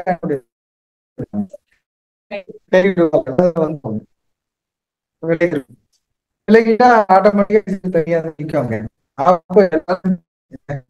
அப்படி இருக்கு. இப்போ ஒண்ணு இல்ல, இஸ்ரேல்ல சிஸ்டர் இஸ்ரேல்ல ஒரு மர்டர் பண்ண தீவிரவாதி இந்தியால வந்துட்டான். சரிங்களா? அவன் இந்தியால இருக்காங்கிறத இஸ்ரேல் கண்டுபிடிச்சிட்டான். ஸ்பெயின்ல வந்துட்டான். அவன் அங்க இருக்கிறாங்கிறது இஸ்ரேல் கண்டுபிடிச்சிட்டான். இவனுடைய மொசாட் நேச்சுரலா என்ன பண்ணுவாங்கன்னா இந்தியாவுக்கு வந்துருவாங்க. வந்து அவனை போட்டு தள்ளிடுவாங்க, கால் பண்ணிடுவாங்க. இது இந்தியாவுக்கு அவமானமா இல்லையா? என் நாட்டுக்குள்ள வந்து நீ வந்து உன்னோட மொசாட் வந்து உனக்கு எதிராக இருக்கவன நீ செஞ்ச ரைட், ஓகே. ஆனா என் நாட்டுக்குள்ள செஞ்சு வந்தது கௌரவ பிரச்சனையா இல்லையா? நம்ம சூழ்நிலை நின்று பார்ப்போம். இப்ப ஸ்பெயின்ல எல்லாம் அப்படிதான் நடந்துட்டு, ஜெர்மனில அப்படிதான், ஈரான், ஒவ்வொரு கண்ட்ரிலயும் அப்படிதான் நடந்துட்டு. மொசாட் போய் அவங்களை என்ன பண்ணிடுவாங்க, கொண்டுடுவாங்க. இப்ப இது ஈகோ இஷ்யூ, இது மாதிரி ஜெனரேட் ஆகிட்டு இருக்குது. இப்போதைக்கு எதுவும் பேச முடியாம இருக்காங்க. ஏன்னா பிகாஸ் ஆஃப் அமெரிக்கா. ஏன்னா அமெரிக்காவோட எல்லாரும் சார்ந்திருக்காங்க. ஒன்ஸ் அமெரிக்கா வெளியே போயிடுச்சு அப்படின்னா இந்தியாவும் கொதிச்சிருந்தோம். நம்ம கூட வந்து பண்ணியிருக்கான் பாருங்க, சொல்லுவாங்க சொல்ல மாட்டாங்களா? அப்ப இஸ்ரேலுக்கு எகென்ஸ்டா வந்துடுற வாய்ப்பு இருக்கா இல்லையா? அது மாதிரி எல்லா நாடுமே அப்படிதான் இருக்கும். எல்லா நாட்டிலையும் இவங்க தீவிரவாதிகள் போயிருக்காங்க, இவங்க போய் கொண்டிருக்காங்க. கரெக்டா? அப்ப எல்லா நாடும் இஸ்ரேலுக்கு எதிராக வரும். ஒட்டுமொத்த உலகமும் கரெக்டா பாத்தீங்கன்னா அந்த சென்டர் ஆஃப் எர்த் தான் இஸ்ரேல் இருக்கிறதும். அந்த மத்திய தரைக்கடல்னு சொல்லுவாங்க, மெடிட்டரேனியன் சி, அப்படிதான், அதுதான் பூமியோடைய மத்தியம். அதனாலதான் அதுக்கு பேரே மெடிட்டரேனியன். கரெக்டா? அதுல கீழே வந்துட்டு அது எகிப்தோட காசா இருக்கும். அது வந்து எக்ஸாக்ட் சென்டர் பாயிண்ட். காசாவுடைய அந்த பிரமிட் தான் எக்ஸாக்ட் சென்டர் பாயிண்ட். அங்கதான் பிரமிட் இருக்கு. பிரமிட் சப்ஜெக்ட் படிக்கணும். ஸோ அந்த மெடிட்டரேனியன் சுத்தி இருக்கிற கண்ட்ரிஸ் எல்லாமே மீடியட். அதுல இஸ்ரேல் இருக்கா இல்லையா? இஸ்ரேல் அந்த கடல்ல தானே இருக்கு. அந்த இடத்துக்கு உலகமே சுத்தி அங்க போடும் விஷயம். அப்ப அவங்களோட சண்டை போட போறது நான் அப்படிங்கிறாரு ரெண்டாம் வருகையில நம்முடைய கர்த்தராகிய இயேசு கிறிஸ்து. நான் தான் அவங்களுக்கு துணையா இருப்பேன், அவங்களோட சண்டை போட போறது நான். ஸோ அந்த அலைவகையில படிக்க பாக்குறப்ப அங்கிருந்து ஃபிளைட்டு கிளம்புமா, அங்கேயே வெடிக்குமா. இப்ப எப்படி பேஜர் வெடிச்சிச்சு, பேஜர் லெவல்ல வெடிச்சிச்சு, பிளைட் எல்லாம் வெடிக்கும், அங்கங்க வெடிச்சிடும். கரெக்ட்ல? இவங்களோட இன்டர்வென்ஷனே இருக்காது. எப்படி நடந்துச்சு இவங்களுக்கு மேஜிக்கா இருக்கும். அப்ப யோவான் வந்துட்டு உயிர் தெளிந்து வந்தா சொன்னா கேட்பாங்களா கேட்க மாட்டாங்களா? ஏடா ஏப்பா அவர் தான்ப்பா மேசியா, நான் அபிஷேகம் பண்ண ஞானஸ்நானம் கொடுறேன், நீங்க ஏத்துக்கல, சரிங்களா? ஒருவேளை யோவான் ஒருவேளை உயிரோட இருந்து இயேசு கிறிஸ்து மரிச்சதுக்கு அப்புறம் அவர் இருந்திருந்தாருன்னா ஒருவேளை யோவான் சொன்னதை கூட கேட்டிருப்பாங்க. அப்பவே யோவான் முன்னாடியே மரிச்சிட்டாரு. ஏன்னா யோவானுக்கு பயந்துருக்காங்க, மரியாதை கொடுத்துருக்காங்க. யோவானை வந்து யோவானே மெஸ்ஸியா இல்லையான்னு நினைச்சாங்க. யோவானுக்கு வந்து மரியாதை கொடுத்துருக்காங்க மெசேஜ், இயேசுக்கு கொடுக்கல. சரிங்களா? ஏன்னா அந்த ஜனங்க வந்து எப்படி பழகிருக்காங்க, கண்டிப்பா யார் பேசுறாங்க அவங்களுக்கு தான் அவங்க கேட்டு பழகிருக்காங்க. அமைதியா இயேசு கிறிஸ்து வந்து பேசினா கேட்கல. அவர் ஆட்டுக்குட்டி போல வந்து பேசுனதுனால கேட்கல. அவங்களுக்கு வேணும்னா ஒரு அடித்தடியா வேணும். அப்படிதான் கோரிக்கிருக்காங்க. தேவனும் அவங்களுடைய இருதயத்தை இதற்காகவே கடினப்படுத்தி வச்சிருக்காருன்னு இருக்கு. சரிங்களா? எஸ், பிளஸிங், அவர் பிளஸிங். அதுக்கு ஒரு வசனம் பவுல் சொல்றாரு, தேவனுடைய இரக்கம் எவ்வளவு பெருசு, அவங்க இருதயத்தை கடினப்படுத்தி வச்சாரு. என்ன இப்படி பேசுறாரு யோவானு, இவரு பவுலு அப்படின்னு பார்த்தா தேவனுடைய இரக்கம் அவ்வளவு பெருசா இந்த இஸ்ரேல் ஜனங்க மேல அவ்வளவு இரக்கமா இருக்கா, அதனால கடினப்படுத்தி வச்சிருக்காராம் அப்படின்னு ஆராய்ச்சி பண்ணி பார்த்த ரசல்பர் கொடுக்குறாரு. ரசல்பர் நிறைய பேசி கொடுக்குறாங்க. நான் தானே தீமையின் அனுமதியை கொடுத்தேன், தேவன் அவங்களை அழிச்சிட முடியாது. தேவனே கடினப்படுத்தி வச்சதுனால, நான் கடினமா உன்னை வச்சிருந்ததுனால நீ இவ்வளவு கடினமா நடந்துகிட்ட. சரிங்களா? ஒருவேளை நான் மற்ற ஜனங்கள் மாதிரி ரிலாக்ஸ் கொடுத்திருந்தா நீ கூட மாறி இருப்ப அப்படிங்கிற மாதிரி தேவனே இறக்கப்படுவார் அவங்க மேல. என்ன ஆச்சரியம் பாருங்க, பவுல் அழகா எடுத்து கொடுக்குறாரு. தேவனின் தீமை அனுபவிச்சார் பாக்குறோம் பாடம். தீமை அனுபவிச்சதுனால தானே, அவரே அனுபவிச்சதுனால தானே தீமை உலகத்துல இருக்கு. அப்ப அவர் தானே காப்பாத்தணும். தன்னுடைய ஒரே சொந்த குமாரனை கொடுத்து மீட்பு பொருளை கொடுத்து காப்பாத்தணும். அப்ப தேவன் தான் எல்லாமே செய்யறார். சரி, விசேஷமான சத்தியம், விசேஷமான தெய்வீக திட்டம். நாம தேவனுக்கு எவ்வளவு பெரிய நன்றி சொல்லணும் தெரியுங்களா? இந்த மாதிரியான காரியங்கள் இதெல்லாம் உலகத்துக்கு புரியாது. உலகம் உட்கார்ந்து பேஜர்ல என்ன இருக்குன்னு தான் பாத்துட்டு இருக்காங்க இல்லையா? உலகமே உட்கார்ந்து இந்த பேஜர்ல பேட்டரி இருந்துச்சா பாம்பு இருந்துச்சா, இதை மட்டும் எப்ப மாத்தினாங்க, எப்படி மாத்தினாங்க, இதைதான் யோசிச்சுட்டு இருக்காங்க. நமக்கு தேவன் கிருபையில ஆவிக்குரிய காரியங்கள், சில விஷயங்களை நம்மளால யோசிக்க தேவன் அந்த ஞானம் கொடுத்திருக்காரு. கிருபை, அந்த கிருபை தான் நமக்கு வேணும். வேற என்ன வேணும் அப்படிதான் நம்ம பார்க்கணும் இல்லைங்களா? ஸோ எல்லாம் பேசிக் சப்ஜெக்ட்ல நல்லா படிங்க. நீங்களாம் பேசிக் சப்ஜெக்ட் நல்லா உள்ளார போனீங்கன்னா இந்த விஷயங்கள்லாம் ஓரளவுக்கு நாலேஜ் கிடைச்சிடும். இன்னும் என்ன நடக்குது எல்லாம் ரியல். இதான் உண்மையான ஸ்டடி. சரியா? உண்மையான ஸ்டடி இதுதான். பாம் கண்டுபிடிக்கிறதுக்கும் மற்ற டெக்னாலஜிக்கு நம்ம படிச்சுட்டு இருக்கோம் பாத்தீங்களா, அதெல்லாம் ஒண்ணுக்கும் உதவ போறது இல்லை. நம்ம வயிற்று பழப்புக்கு தான் உதவும். நம்ம இப்ப இருக்கிறதுக்கு நம்ம வயிற்று பழப்புக்கு தான் உதவும். கரெக்டுங்களா? மற்றபடி உண்மையான ஸ்டடி பைபிள் தான், ரியல் ஸ்டடி. அதுதான் பேர் சத்திய வேதம். தேவனுக்கு தான் நம்ம இன்ட்ரெஸ்ட் பண்ணும். சரி சரி, நம்ம நெக்ஸ்ட் குள்ள போகலாம். டைம் ஆயிடுச்சு.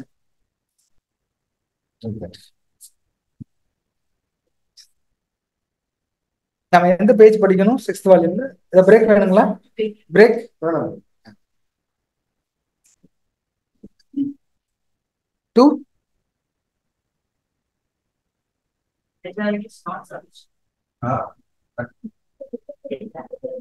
தமிழ்ல பேஜ் 300.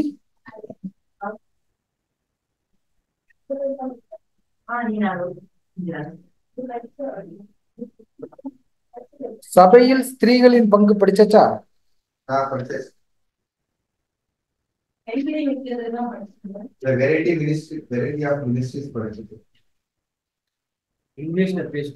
இல்ல, அவள் தலையை முக்காடிட்டுக் கொள்ள கடவுள் படிச்சுமா? தலையை முக்காடிட்டுக் கொள்ள கடவுள் படிச்சுமா? Head covering.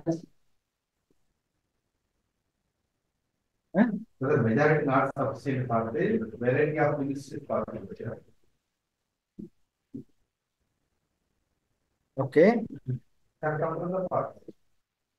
Yes, brother. Last answer, brother. Laying on our hands of the presbytery. Presbytery. தமிழ்ல பேஜ் நம்பர் 364. Jeremiah 23:1-3.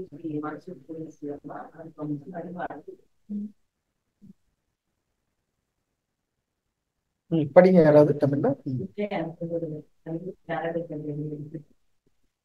20 questions அதோட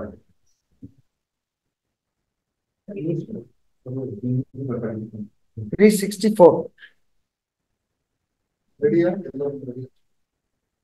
Yes, sir. English.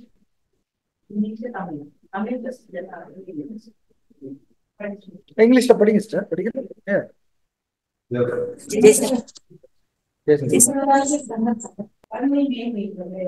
ஆன்லைன்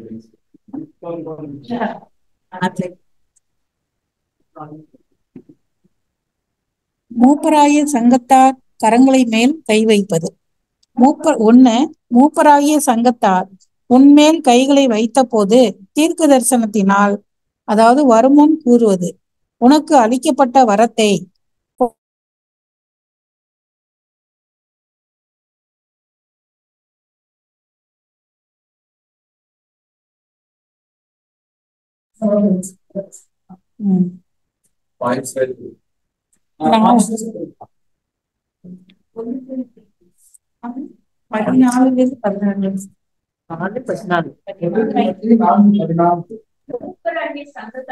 கைகளை வைத்த போது தீர்க்க தரிசனத்தினால் உனக்கு அளிக்கப்பட்ட வரத்தை பற்றி அசதியாயினர். Okay, next.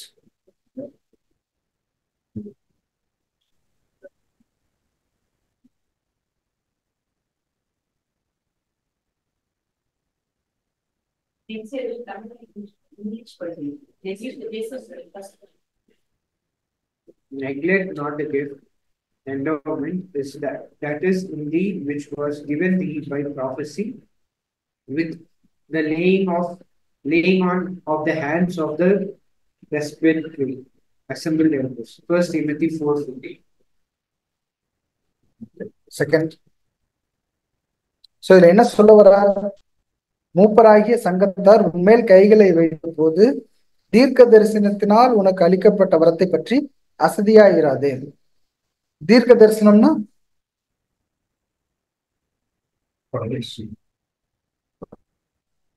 ஓகே, ரெண்டு அப்படி படிச்சிருங்க first.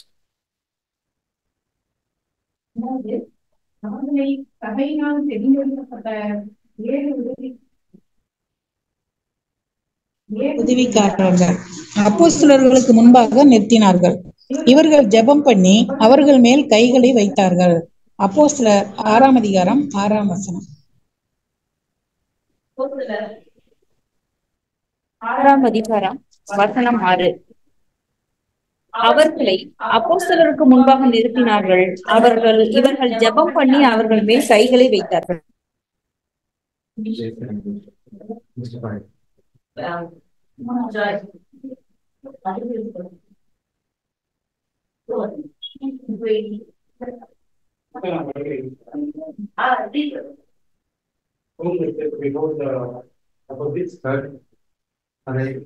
And when they had prayed, they laid their hands on them.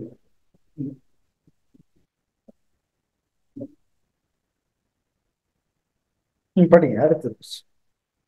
எல்லாத்தையும் படிச்சிடலாம்னு நினைக்கிறேன். சின்னதா தான் இருக்கு எல்லா பாயிண்ட்ஸ். 7 points படிச்சிருங்க first. 3வது, அந்தியோகியா பட்டணத்தில் உள்ள சபையிலே பர்னபாவையும் சவுலையும் நான் அழைத்த ஊழியத்திற்காக அவர்களை பிரித்து விடுங்கள் என்று பரிசுத்த ஆவியானவர் திருவுளம் பற்றினார். அப்பொழுது உபவாசித்து ஜெபம் பண்ணி அவர்கள் மேல் கைகளை வைத்து அவர்களை அனுப்பினார்கள். அப்போஸ்தலர் 13ஆம் அதிகாரம் 1-3. அப்போஸ்தலர் 13ஆம் அதிகாரம் வசனம் 1 முதல். அந்தியோகியா பட்டணத்தில் உள்ள சபையிலே பர்னபாவும் நீகர் எனப்பட்ட சிமியோனும் சிரேனே ஊரானாகிய லூகியும் பார்ப்பங்கு தேசாதிபதியுமாகிய ஏரோதுடனே கூட வளர்க்கப்பட்ட மனாசேயும் சவுலும் தீர்க்கதரிசிகளையும் போதகாயும் இருந்தார்கள். அவர்கள் கர்த்தருக்கு ஆராதனை செய்து உபவாசித்துக் கொண்டிருக்கிற போது பர்னபாவையும் சவுலையும் நான் அழைத்து ஊழியத்திற்காக அவர்களை பிரித்து விடுங்கள் என்று பரிசுத்த ஆவியானவர் திருவுளம் பற்றினார். அப்பொழுது உபவாசித்து ஜெபம் பண்ணி அவர்கள் மேல் கைகளை வைத்து அவர்களை அனுப்பினார்கள்.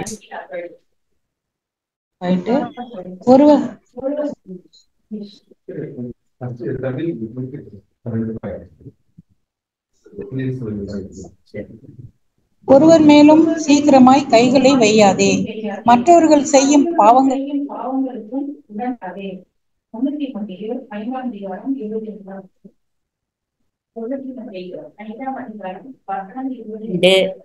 ஒருவன் மேலும் சீக்கிரமாய் கைகளை வையாதே, மற்றவர்கள் செய்யும் பாவங்களுக்கு உடன்படாதே, உன்னை சுத்தவானாக காத்துக்கொள். 5வது பாயிண்ட். அல்லாமலும் பவுல் அவர்கள் மேல் கைகளை வைத்த போது பரிசுத்த ஆவி அவர்கள் மேல் வந்தார். அப்பொழுது அவர்கள் அந்நிய பாஷைகளை பேசி தீர்க்க தரிசனம், அதாவது பிரசங்கித்தார்கள், சொன்னார்கள். அப்போஸ்தலர் 19ஆம் அதிகாரம் 6ஆம் வசனம். அப்போஸ்தலர் 19ஆம் அதிகாரம் வசனம் 6. அல்லாமலும் அவர்கள் மேல் கைகளை வைத்த போது பரிசுத்த ஆவி அவர்கள் மேல் வந்தார். அப்பொழுது அவர்கள் அந்நிய பாஷைகளை பேசி தீர்க்க தரிசனம் சொன்னார்கள். அவர்கள் மேல் கைகளை வைத்தார்கள். அப்பொழுது அவர்கள் பரிசுத்த ஆவியை பெற்றார்கள். அப்போஸ்தலர் 8ஆம் அதிகாரம் 17-19. அப்போஸ்தலர்கள் 8ஆம் அதிகாரம் வசனம் 17 முதல். அவர்கள் மேல் கைகளை வைத்தார்கள். அப்பொழுது அவர்கள் பரிசுத்த ஆவியை பெற்றார்கள். அப்போஸ்தலர்கள் தங்கள் கைகளை அவர்கள் மேல் வைத்ததினால் பரிசுத்த ஆவி தந்தரப்படுகிறதை சீமோன் கண்டபோது அவர்களிடத்தில் பணத்தை கொண்டு வந்து, நான் எவன் மேல் தன் கைகளை வைக்கிறேனோ அவன் பரிசுத்த ஆவியை பெறத்தக்கதாக எனக்கும் இந்த அதிகாரத்தை கொடுக்க வேண்டும் என்றான். 7வது பாயிண்ட். நான் உன்மேல் என் கைகளை வைத்ததினால் உனக்கு உண்டான தேவவரத்தை நீ அனல் மூட்டி எழுப்பிவிடும்படி உனக்கு நினைப்பூட்டுகிறேன். 2 தீமோத்தேயு 1ஆம் அதிகாரம் 6ஆம் வசனம். 2 தீமோத்தேயு 1:6 இது நிமித்தமாக நான் உன்மேல் என் கைகளை வைத்ததினால் உனக்கு உண்டான தேவ வார்த்தை நீ அனல் மூட்டி எழுப்பி விடும்படி உனக்கு நினைப்பூட்டுகிறேன். சபையின் மேல் கரங்களை வைப்பதை பற்றி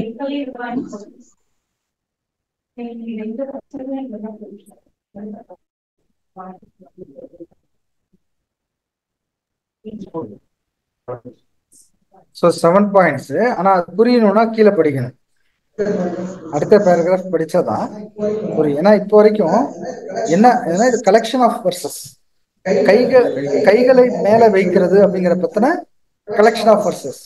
அப்ப ஒருத்தர் மேல கையை வச்சு நீங்க மூப்பரா இருந்துக்கோங்க, நீங்க உதவிக்காரர்களா இருந்துக்கோங்க அப்படின்னு சொல்ற மாதிரி வசனங்கள் இங்க இருக்குது. சரிங்களா? அதை விளக்கம் நம்ம அந்த அடுத்த பேராகிராஃப்ல தான் படிக்கணும். சபையின் மேல் கரங்களை வைப்பதை பற்றிய ஆவியின் உந்துதலினால் கொடுக்கப்பட்ட மொத்த சாட்சியை காட்டுகிறோம். கடைசி 3, அதாவது 5, 6, 7 குறிப்புகளின்படி ஆரம்ப கால சபையில் வரங்களை அளிப்பது சாதாரணமான காரியமா இருந்தது என்று காண்கிறோம். அப்போஸ்தலர்களின் கரங்கள் இப்படியாக அர்ப்பணம் செய்து கொண்ட எல்லா விசுவாசிகளின் மேல் வைக்கப்பட்டது. சிலருக்கு 1 அல்லது அதற்கு மேலான வரங்கள், அதாவது அந்நிய பாஷை முதலான வரங்கள் கிடைத்தன. ஒவ்வொருவனுக்கும் அவனுடைய பிரயோஜனத்திற்கென ஓர் அளவு ஆவி கொடுக்கப்பட்டிருந்தது. தொகுதி 5ஆம் அதிகாரம் 8 பார்க்க முதல் 4 வசனங்கள், அதாவது 1, 2, 3, 4 மேல சொல்லப்பட்டது பொதுப்படையான உபதேசம் என்று சேர்த்து கூற முடியும். அவையான ஆதரிக்கும்படியானது அல்லது ஆமோதிக்கும்படியானது, ஆனால் உத்தரவு அல்லது அதிகாரம் கொடுப்பதற்கான ஒரு அடையாளமாக அல்ல. சோ இதுல என்ன சொல்ல வராங்க அப்படிங்கிற பாத்தீங்கன்னா, ஃபர்ஸ்ட் தீமோத்தேயுல படிச்சோம், மூப்பராகிய சங்கத்தார் உண்மையில் கைகளை வைத்த போது தீர்க்க தரிசனத்தினால் உனக்கு அளிக்கப்பட்ட வரத்தை பற்றி அசதியாயிராதுன்னு ஒரு பர்டிகுலர் பர்சன் என்ன பண்ணிருக்காங்க, அங்க கை வச்சு பண்ணியிருக்காங்க. சரிங்களா? இதை நம்ம எப்படி எடுத்துக்கலாம்? அடுத்ததுல பாக்குறப்ப அவர்களை, அதாவது 7 பேர் அங்க உதவிக்காரர்கள் வர்றாங்க இல்லையா, அவங்கள அப்போஸ்தலர்களுக்கு முன்பாக நிறுத்தினாங்க. இவர்கள் ஜெபம் பண்ணி அவர்கள் மேல் கை வைத்தார்கள். ஆல்ரெடி செலக்டடு, ஆல்ரெடி அந்த 7 பேரும் சபையாரால என்ன பண்ணப்பட்டிருக்காங்க, தேர்ந்தெடுக்கப்பட்டவங்களை அப்போஸ்தலர்கள்ட்ட கொண்டு வந்து நிறுத்தினோன்னா இவங்க என்ன பண்ணிருக்காங்க, அவங்க மேல கை வச்சு பண்ணியிருக்கிறாங்க. ஓகே. அடுத்தது அந்தியோகியா பட்டணம். ஆன்டியோக்ல சபையில பர்னபாவும் சவுலையும் நான் அழைத்த ஊழியத்துக்காக அவர்களை பிரித்து விடுங்கள் என்று பரிசுத்த ஆவி திருவுளம் பற்றினதுனால அப்பொழுது உபவாசித்து ஜெபம் பண்ணி அவர்கள் மேல் கைகளை வைத்து அவர்களை அனுப்புனாங்க. இப்படி ஒண்ணு இருக்கு. இதெல்லாம் நீங்க நல்லா யோசிச்சு பாருங்க என்ன புரிஞ்சுக்கலான்னு. அப்புறம் திரும்ப இன்னொரு இடத்துல 4, 5, 6 வரும்போது வேற மாதிரி பேசுறாங்க.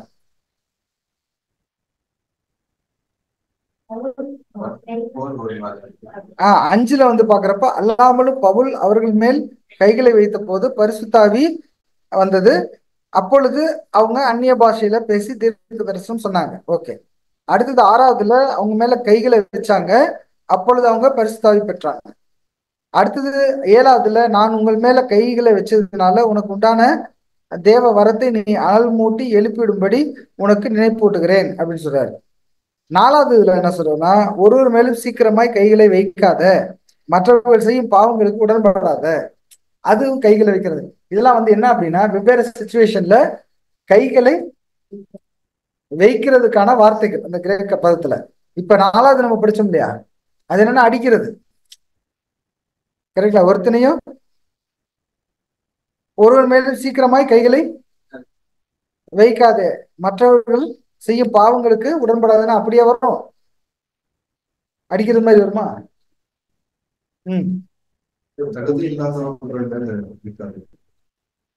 அவங்க செய்யும் பாவங்களுக்கு உடன்படாது அப்படின்னு. ஆனா இங்க என்ன வந்திருக்கோம், என்ன நடந்திருக்கோம் சிச்சுவேஷன் அப்படின்னு பாக்குறப்ப, இப்ப 7 பேரை செலக்ட் பண்ணிட்டு கூப்பிட்டு வந்தாங்க. கூப்பிட்டு வந்தப்ப என்னோட புரிதல் நான் சொல்றேன், 7 பேர் செலக்ட் பண்ணி கூட்டிட்டு வந்தாங்க.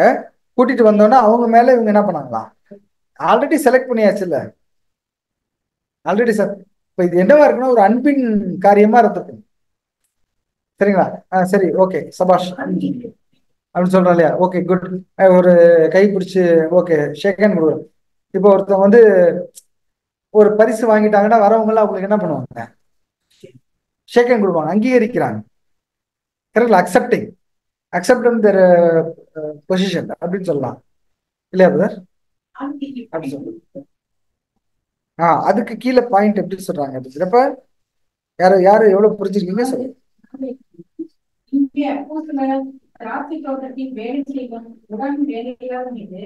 தீமோத்தேயுவின் கரங்கள் வைக்கப்பட்டது. தீமோத்தேயு அதை ஆமோதிப்பதாக ஏற்றுக்கொள்வதாக அர்த்தப்படும் என்று கூறுகிறார்.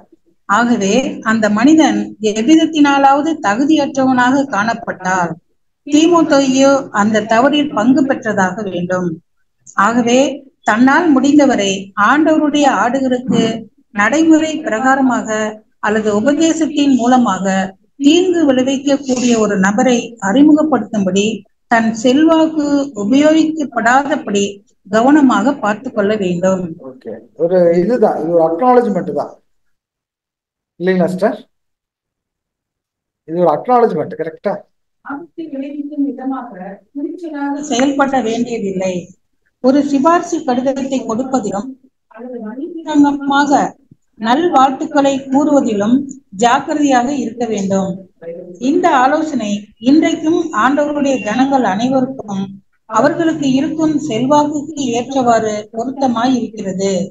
தீமோத்தேயுவின் ஆமோதிப்பை பெற்றுதான் படிக்கலாம். ஃபர்ஸ்ட் வந்து ஒண்ணுக்கு கீழே ஒன்று போட்டு அதுக்கு ஆன்சர். சரிங்களா? இப்ப 7 படிச்சோம். 7 படிச்சுட்டு ஒரு பேராகிராஃப் இருக்கு இல்லையா? அந்த வசனத்துக்கு நீங்க என்ன புரிஞ்சிருக்கீங்கிறத அப்படி சொல்றேன்.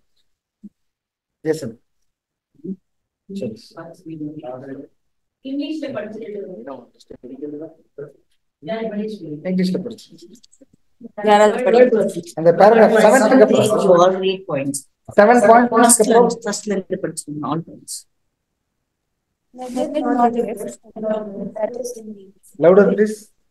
Which was given thee by with the laying on of the hands of the disciples assembled elders. First Timothy 4:4.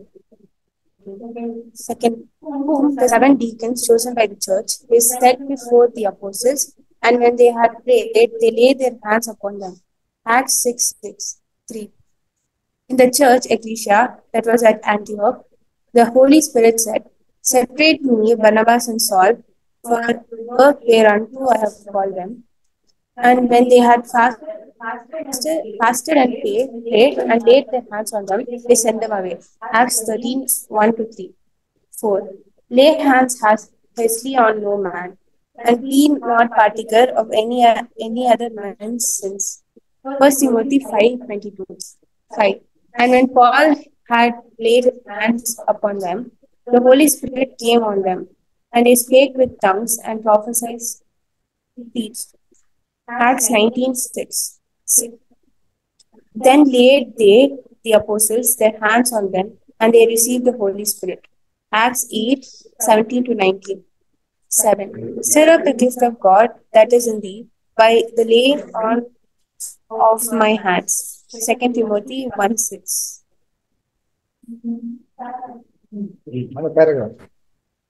We thus aggregate the inspired testimony respecting laying on of hands in the ecclesia of the new creation. In the last 3, 5, 6, 7, the reference to the imparting of gifts common in the early church is evident. Apostolic hands were thus laid on all consecrated believers, and some one or more gifts followed. Tongues, etc. A measure of the Spirit is given to every man to profit withal.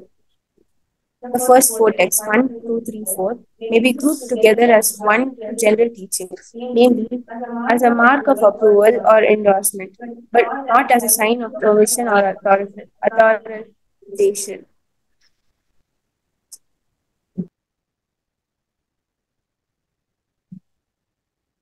So, what you understood, please. என்ன அர்த்தம்? கை வைக்கிறது தான் இங்க பாமா தான் இருக்கு. இந்த கை வைக்கும் போது ஒரு கிஃப்ட்ஸ்க்காக தான், அதுக்குரிய கிஃப்ட்ஸ்க்காக தான் அந்த கை வைத்தாங்க. நாம இப்போ வந்து அதை செய்கிற அவசியம் இல்லை.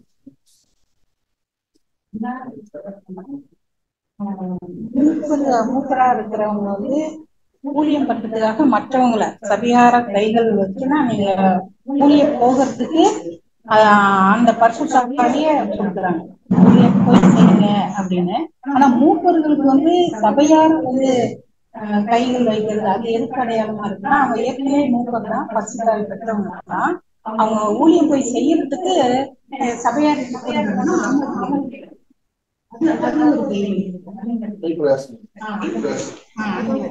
போய் செய்யுங்க சபையா சொல்றது.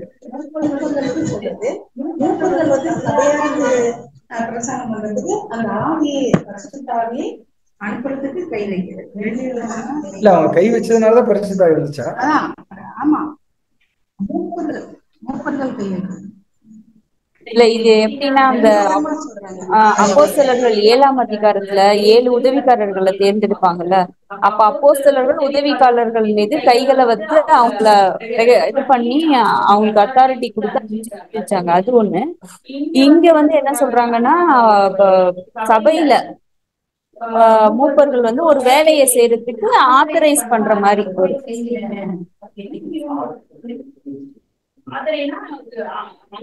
ஆத்தரைசேஷன் அப்புறம் திரும்ப வேற மாதிரி ஆயிடுது.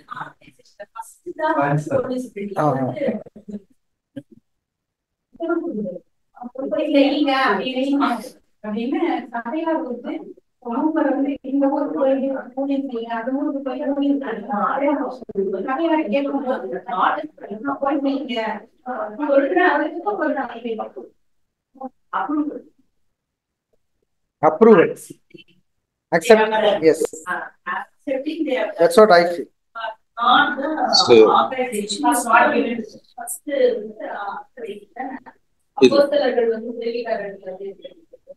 ஆதரைசேஷன் திருப்பி நம்ம வந்து பேசபிள் செய்யற மாதிரி தான் ஆகும் sister.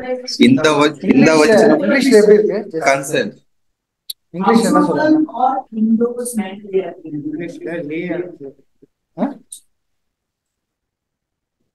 See, it was their culture அப்படிங்கிற மாதிரி இருக்கு.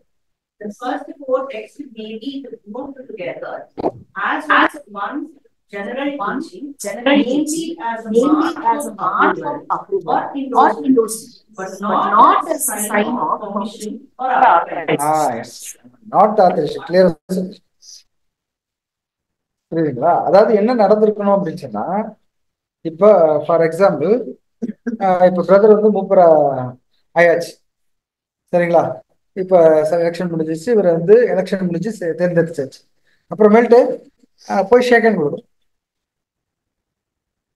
கரெக்டுங்களா? எல்லாரும் வந்து என்ன பண்ணுவோம், கைகளை வச்சு அவன் மேல குட் நீங்க நல்லா இந்த வருஷத்தை பண்ணுங்க அப்படின்னு சொல்லி அப்ரிஷியேஷன் அல்லது என்ன சொல்றோம் ஓகே அப்படிங்கிற அதை எடுத்துக்கலாமா? இல்ல இவங்க நான் போய் இப்படி கை கொடுத்ததுனாலதான் இவருக்கு ஹோலி ஸ்பிரிட் வந்துச்சுன்னு எடுத்துக்கலாமா?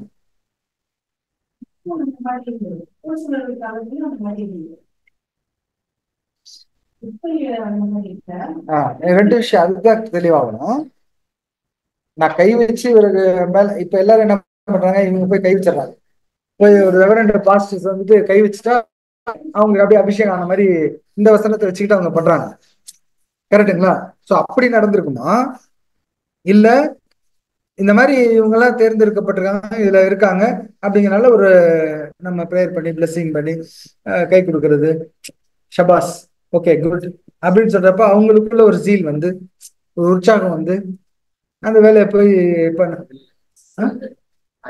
சொல்லலாமா? ஓல்டு சர்ச்சோட கஸ்டம், அப்போஸ்டல்ஸோட கஸ்டம் என்னன்னா, லே ஹேண்ட்ஸ், அவங்க கையை வச்சா ஹோலி ஸ்பிரிட்டோட கிஃப்டை இம்பார்ட் பண்ணும். அது வந்து நீங்க பேசுறதுக்கோ இல்ல தேவனுடைய வார்த்தையை சொல்றதுக்கும் பர்மிஷன் கொடுக்கறது இல்லை, ஹோலி ஸ்பிரிட்டோட கிஃப்டை கொடுக்கறதுக்கான அடையாளம். அந்த கஷ்டம், அந்த ஒரு பிளெஸிங் வந்து அப்போஸ்டல்ஸோட முடிஞ்சிருச்சு. அதுக்கப்புறம் யாரும் பண்றது இல்லை. பண்றதுக்கு ஹோலி ஸ்பிரிட் அந்த ஹோலி ஸ்பிரிட் தந்தாங்கல்ல, அந்த ஹோலி ஸ்பிரிட்டோட பவர் கொடுக்கறது தான் அந்த lay hands on them and bless them. அது வந்து அந்த அப்போஸ்டல்ஸோட இதோட முடிஞ்சிருச்சு. அந்த காலத்துல இருக்கவங்க வந்து அதை ஃபாலோ பண்ணியிருக்காங்க as a sign. Second point, English, they are very clear in the seven deacons to be led by the church. We will not give the authority to deacons. When we will give that application, we will say that support the elder. Other deacons will support the elders. So But they have not selected. It's not like giving the authority. We are approving them. We are supporting. They are giving the gift. Apostles are giving the gift, a few gift of the Holy Spirit to them. In the point la irukku. Third point. Fifth point la. When Paul laid his hands upon them, Holy Spirit came. Holy Spirit came on them. They could speak. The languages, tongues and அந்நிய பாஷை அது பேசுறதுக்கு முடியுது. அது so Holi ஸ்பிரிட்டோட இல்ல எல்லாமே one inter connected. அந்த 7 பாயிண்ட்ஸ்மே inter connected.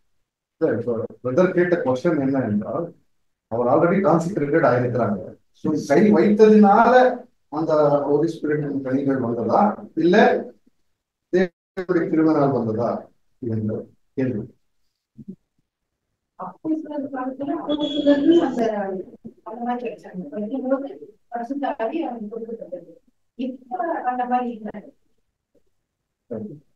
ஒரு பாயிண்ட்க்கு படிச்சுட்டா பார்த்தாதான் நல்லா கிளியரா இருக்கும். இல்ல எல்லாம் let them raise their questions. எல்லாம் let the doubts raise more. இல்லைங்களா? நிறைய டவுட்ஸ் வரட்டும். இருந்தாதான் பரிசுத்தாவின்ற பாயிண்ட்ல ஒரு வேலையை செய்யறதுக்கான ஒரு ஏன்னா அங்க வந்து சபை பெருகிடுச்சு. அதனால அந்த உதவிக்காரர்களை வைக்கிறாங்க. ஏன்னா அந்த விதவைகள் கிரீக் அண்ட் ஹீப்ரு அங்க ஒரு பிரச்சனை வருது. எங்களோட விதவைகள் சரியா விசாரிப்பு நான் சப்போஸ் 7ல இருக்கிறேன். எப்படி அந்த ஃபர்ஸ்ட் பாயிண்ட் வருது அப்படின்னா, அப்ப அவங்களுக்கு ஹெல்ப் பண்றதுக்கு ஒரு வேலை செய்யறதுக்கு அந்த நேரத்துல கையில வச்சு அவங்க அப்பாயிண்ட் பண்ணுறாங்க. அது why not we read that fifth volume chapter 8 lay hands அஞ்சாவது வால்யூம் fifth volume.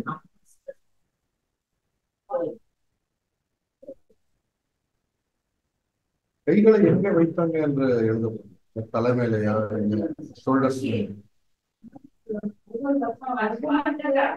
ஒரு வசனம் ஒரு சூழ்நிலை சொல்லப்பட்டதுனால நம்ம எல்லாமே ஒரே தடவை நம்ம ஃபர்ஸ்ட் பாயிண்ட் பார்த்தா திமோத்திக்கு சொல்லப்பட்டதா அந்த வசனம். அப்ப அந்த சூழ்நிலை நம்ம பார்த்தாதான் அதோட விலைக்கு நம்ம புரிஞ்சுக்கலாம். வந்து திமோத்தி 4ஆம் அதிகாரம் 14 திமோத்திக்கு சொல்லப்பட்டது, நீங்க திமோத்தி எங்கேயும் எல்லர்ஷிப் இல்ல எதுக்கும் அங்கே அந்த தீதிக்கு அந்த ஐலாண்டு நீங்க போய் அங்கே ரொம்ப மோசமா இருக்கிறாங்கல்ல அவங்க, நீங்க போய் அவங்களுக்கு அந்த ஒழுங்கு முறை கத்துக்கிட்டு அங்கே நீங்க எலெக்ஷன்ஸ் நடத்தி வர்றது சொல்ற சிச்சுவேஷன்ல அப்போ அவங்களுக்கு ஒரு கன்சர்ன் இருக்கிறாங்க. ஏன்னா அது ஒரு பழக்கமா இருக்குது அவங்களுக்கு. அந்த கை அவங்க மேல வச்சு ஜப்பத்தோட வச்சதுனால அது மூலமா என்ன நினைக்கிறாங்கன்னா, இவங்க அங்கே போய் வேலை செய்யறதுக்கும் அப்படி வேண்டி அந்த கைடன்ஸ் பரிசுத்த ஆவினால இவங்களுக்கு கிடைக்கும். சோ இவங்க போய் அங்கே நமக்கு என்ன தேவைப்படுதோ அங்கே போய் வேலை அந்த வேலை சரியா செய்ய முடியுது அப்படி சொல்லப்படுறது வந்து இருக்குது. 2வது ஆல்ரெடி ஜெயசன் சொன்ன மாதிரி அந்த கிஃப்ட் பரிசுத்த ஆவினால வரும் அந்த கிஃப்ட் எதுவும் இருக்குதோ அது அவங்களுக்குள்ள அந்த வேலை செய்யறதுக்கு அது ஒரு கன்சர்ன் எல்லாரும். அது தவிர ஒரு அப்ரூவல் தவிர ஒரு பர்மிஷனோ இல்ல ஒரு ஆதரைசேஷன் திமோத்தி கொடுக்கிற மாதிரி அது அல்ல. first thing we come to know authorization கிடையாது. சரிங்களா? இவங்க கை வச்சதுனால அவங்களுக்கு ஆத்தரைசேஷன் பரிசுத்தாவி இப்ப இவங்க கை வச்சதுனாலதான் வந்துச்சா? ஏன்னா பரிசுத்தாவி வந்துச்சுனாலே ஆத்தரைசேஷன் தானே. இப்ப இது expanded biblical comments as lay hands on them அப்படின்னா may possibly be to ordination by laying of hands, but this is uncertain. The early church had a ceremony of formally laying hands on the heads of the elders. When the apostles did it, this was an indication of impartation of Holy Spirit. அதாவது early சர்ச்சில் இருக்கவங்க செஞ்சது வந்து அவங்களுடைய அது கஷ்டம் formula எல்லாரும் பழக்க வழக்கம். ஒருவேளை இப்படி ஆனா அதே அப்போஸ்டல் செஞ்சாங்கன்னா அது வந்து ஹோலி ஸ்பிரிட்டோட அப்போஸ்டல் செஞ்சாங்கன்னா அத்தாரிட்டி கொடுக்குறது. அப்போஸ்டல் செஞ்சாங்கன்னா அத்தாரிட்டினா இப்ப இம்பார்ட்டேஷன் ஆஃப் ஹோலி ஸ்பிரிட். நான் என்னுடைய ஒரு புரிதல் அது அப்போ என்னுடைய ஒரு புரிதல் என்ன அப்படின்னா ஒருத்தர் வந்து செலக்ட் பண்ணியாச்சு, சபையார் தேர்ந்தெடுத்துட்டாங்க, அவங்களுக்குள்ள செய்யக்கூடிய வேலைக்கு வேண்டிய திறமை இருக்கு, தாளத்து இருக்கு, ஹோலி ஸ்பிரிட் இருக்கு, அவங்கள இவங்க அப்ரிஷியேட் பண்ணி அனுப்புறாங்க. அப்படி எடுத்துக்கலாமா?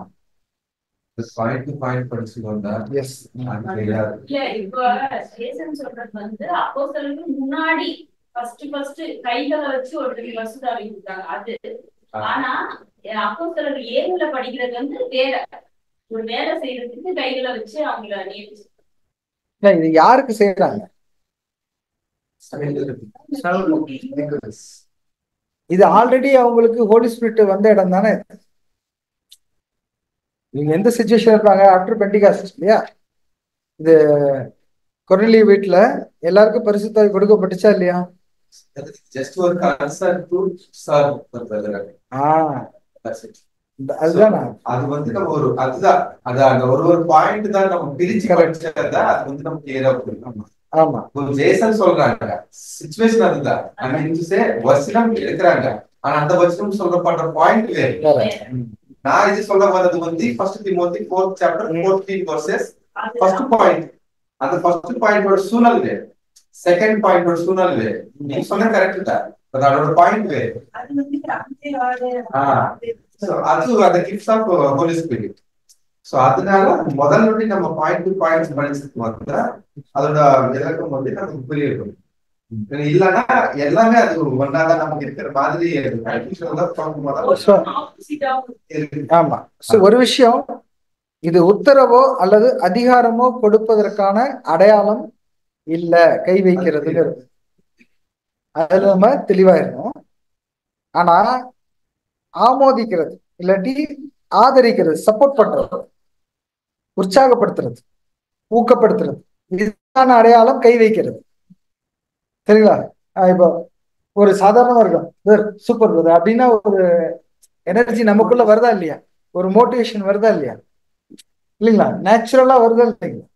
ஒவ்வொரு கண்ட்ரிக்கும் வேற மாதிரி மாறும். ஒருத்தவங்க கை கொடுப்பாங்க, ஒருத்தவங்க இப்படிம்பாங்க. ஒவ்வொரு கண்ட்ரிக்கும் இடத்துக்கு வேணா மாறும், ஸ்டைல் வேணா மாறுமே தவிர அவங்களுக்கு இந்த ஸ்டைல் இருந்திருக்கு கை வைக்கிறது. இல்லைங்களா? Okay, good. தலையிலயோ இல்ல முதுகுலையோ ஷேக் பண்றதுலயோ அவங்களுக்கு அந்த மாதிரி கல்ச்சர். ஒருவேளை பெரியவங்க வந்து லேயிங் ஆஃப் ஹேண்ட்ஸ் எங்க வேணாலும் லேயிங் தான். இப்படி இப்படி இப்படி நீட்டுறாங்க, இப்படி இருக்கிறப்ப இப்படி வச்சா லேயிங் தான். ஷோல்டர்ல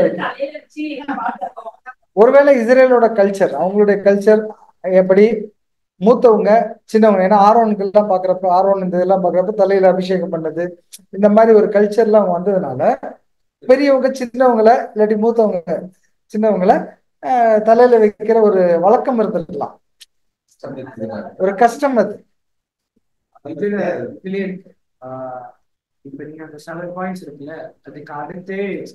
ஒன்னொன்னா எக்ஸ்பிளைன் அதான் சொல்லிட்டு இருக்காரு. அதான் ஒன்னொன்னா படிக்கலாம். சரி, அந்த நம்பர் 1 படிக்கலாம் இப்போ. ஓகே, கொஸ்டின்ஸ் இப்போ வந்ததுனால நம்ம என்ன பண்ணிருக்கோம், ஒரு நிலைப்பாடுகளை வந்திருக்கோம், என்ன தெரிஞ்சுக்கணும், நான் அடுத்து என்ன, இதுல கரெக்டா இது இல்லையா அப்படிங்கிறத இப்போ நம்ம 1 படிக்கலாம். படிங்க அறிவு.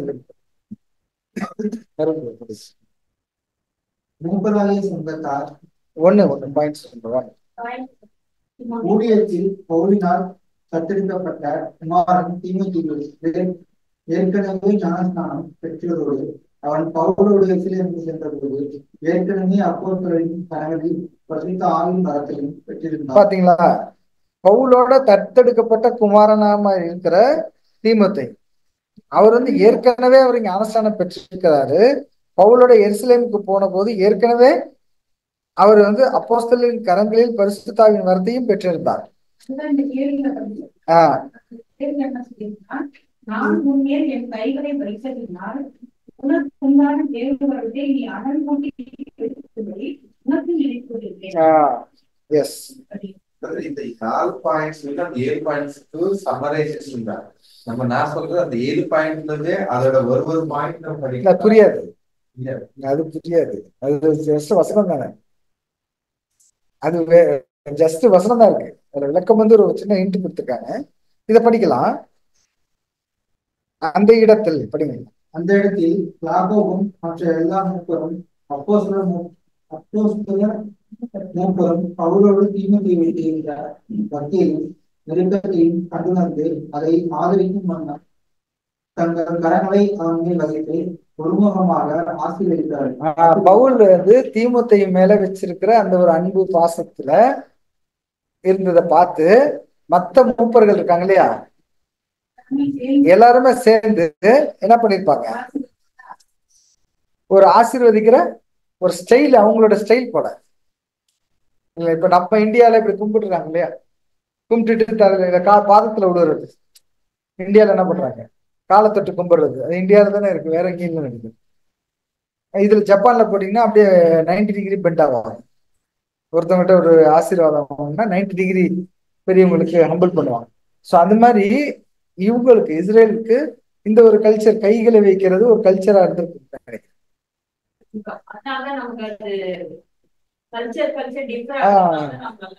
ஆமா, நம்மளால அண்டர்ஸ்டாண்ட் பண்ணலாம். உடனே நம்ம நினைச்சுக்கிறோம், ஓ இப்படி தலையில வச்சாதான் ஆசீர்வாதம் கிடைக்குதோ அப்படிங்கிற மாதிரி நம்ம நினைச்சு பழகிருக்கோம். ஏன்னா அவங்க பெக்யூலியரா செஞ்சிருக்காங்க அப்படின்ட்டு நம்ம பேர் சபைகள்ல என்ன பண்ணிருந்தாங்க, உடனே போய் தலையில வச்சு கீழே தள்ளி விடுறதுல இருந்து எல்லா வேலையும் பண்றாங்க.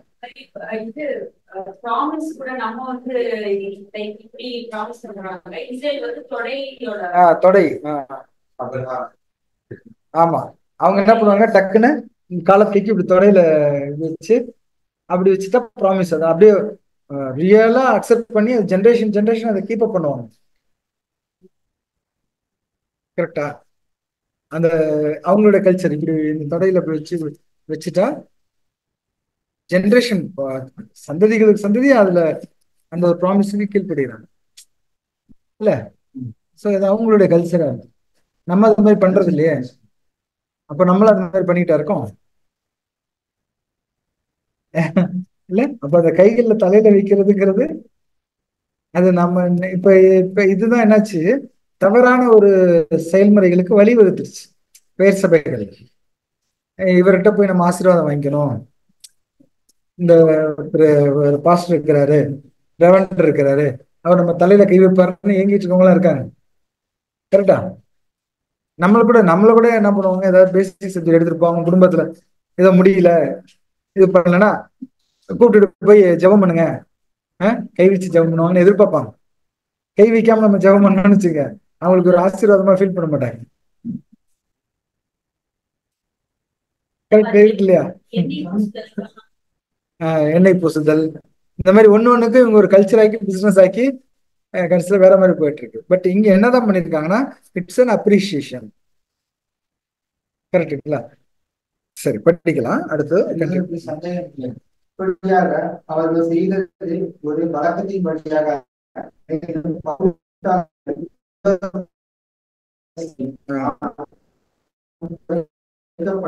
ஆண்டவரிடம் இருந்து அந்த கட்டளையின்படி அல்லது ஒரு முன் அறிவின்படி அப்படி செய்யும்படி வழிநடத்தப்பட்டார்கள் என்பதை அறிவிக்கும் மூலம் தெரியவில்லை. So they had some rules and regulations, ஒரு செட் ஆஃப், அதுல வந்து அவங்க வந்து வழி நடத்தப்பட்டிருக்காங்க அப்படிங்கிறது பார்க்கலாம். சரி, இந்த பேராகிராஃப்ல உங்களுடைய கருத்துக்கள் நீங்க பகிரலாம்.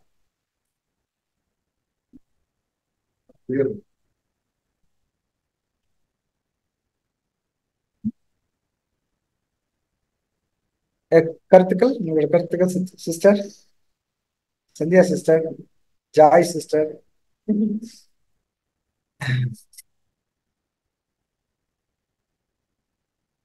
Open your mouth. She's open your mouth na on comes.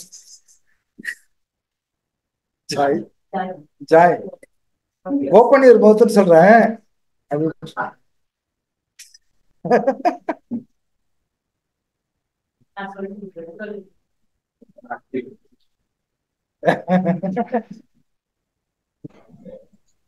The last point will confirm. Last line you see it, some prediction by or instruction from the Lord. They are predicted, maybe he was chosen them. So they were approved. Approved, supporting. Okay, fine. Accepted. Then they said that okay, you can do, you proceed your work. What was it was a casual deal. Not like a formality or something. இல்லைங்க ஒரு formula வச்சு ஒரு procedure வச்சு தலையில வச்சு பண்ணாதான் அப்படிங்கிற மாதிரி ஒரு கேஷுவல் டீல் நடந்திருக்கு. அவங்களுடைய மூத்தவங்க இருக்கவங்க ஒருத்தவங்க என்ன பண்ணுவாங்க, எஸ் குட், அந்த தலையில வச்சு பண்றது அவங்களோட வழக்கம். நம்ம ஊர்ல காலில் விழுவது வழக்கம் இல்லைங்களா? அது மாதிரி கூட பண்ணலாம். இப்போ ஒன்றும் இல்லை, ஒரு எக்ஸாம்பிள் சொல்றேன். உங்களுக்கு எல்லாம் நியூஸ்ல பார்த்துருப்பீங்க. இந்த வேர்ல்டு கப் இந்தியாவுக்கும் ஆஸ்திரேலியாவுக்கும் நடந்துச்சு இல்லையா? இந்த வேர்ல்டு கப் என்னாச்சு, ஆஸ்திரேலியா ஜெயிச்சிட்டாங்க. அப்போ என்ன பண்ணா அப்படின்னா, அந்த கப்பு இருக்கு இல்லைங்களா, இந்த கப்பை ஆஸ்திரேலியன் என்ன பண்ணா வச்சு காலத்துக்கு அது மேல வச்சு, அந்த கப்பு மேல ஐ ஓன் இட், அவனோட கல்ச்சர், நான் ஜெயிச்சிட்டேன், என் காலு கீழே அது, இந்த விக்டரி என் காலுக்கு கீழே அப்படின்னு சொல்லி அவன் காலில் வச்சான். ஆனா நம்ம ஆளுக்கு அந்த கப்பை என்ன பண்ணிருக்காங்க அப்படின்னா, திருப்பதியில போய் அந்த திருப்பதி தேவஸ்தானத்தை முன்னாடி அந்த இதுல வச்சுட்டு நல்லா ப்ரே பண்ணிட்டு கொண்டு வந்திருக்காங்க. நம்ம ஆளுங்க தலைமையில வைப்பாங்க. கரெக்டா? அவன் காலுக்கு, ஒவ்வொரு நாட்டுக்கு நாடு அந்த அப்ரிசியேஷன் மாறுபடுது. அது சொல்றது நம்ம தலைமையில வைக்கிறது ஒரு இதா சொல்லல, அவன் காலில் வச்சதே ஒரு இதா சொல்லல. பட் அவனுக்கு என்னுடைய வெற்றி நான் ஜெயிச்சிட்டேங்கிறது அவனுடைய அப்ரிசியேஷன் அப்படி இருக்கு. இவங்களுடைய அப்ரிசியேஷன் தலைக்கு மேல வைக்கிறதா இருக்கு.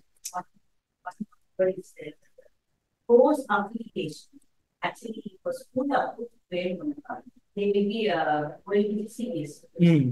Board will come and they will check everything. Other than that, they will give the approval, everything is there. So you can start. Application number one, they will give. If they have confirmed that devotee is a devotee, devotion, then close application was given and supported them, this case.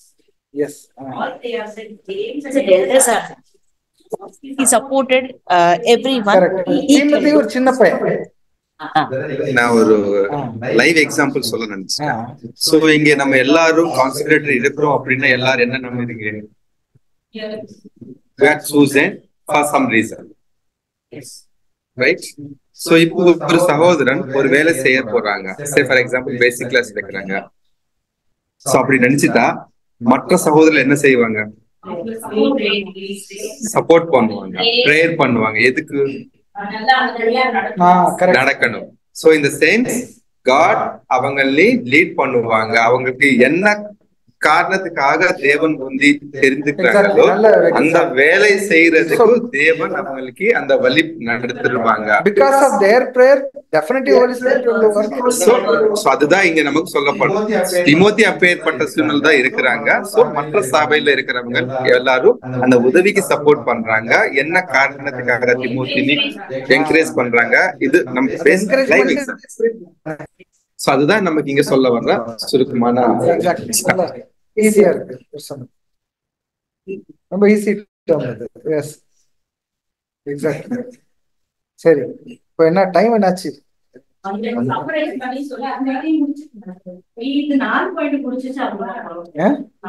இது முடியாது.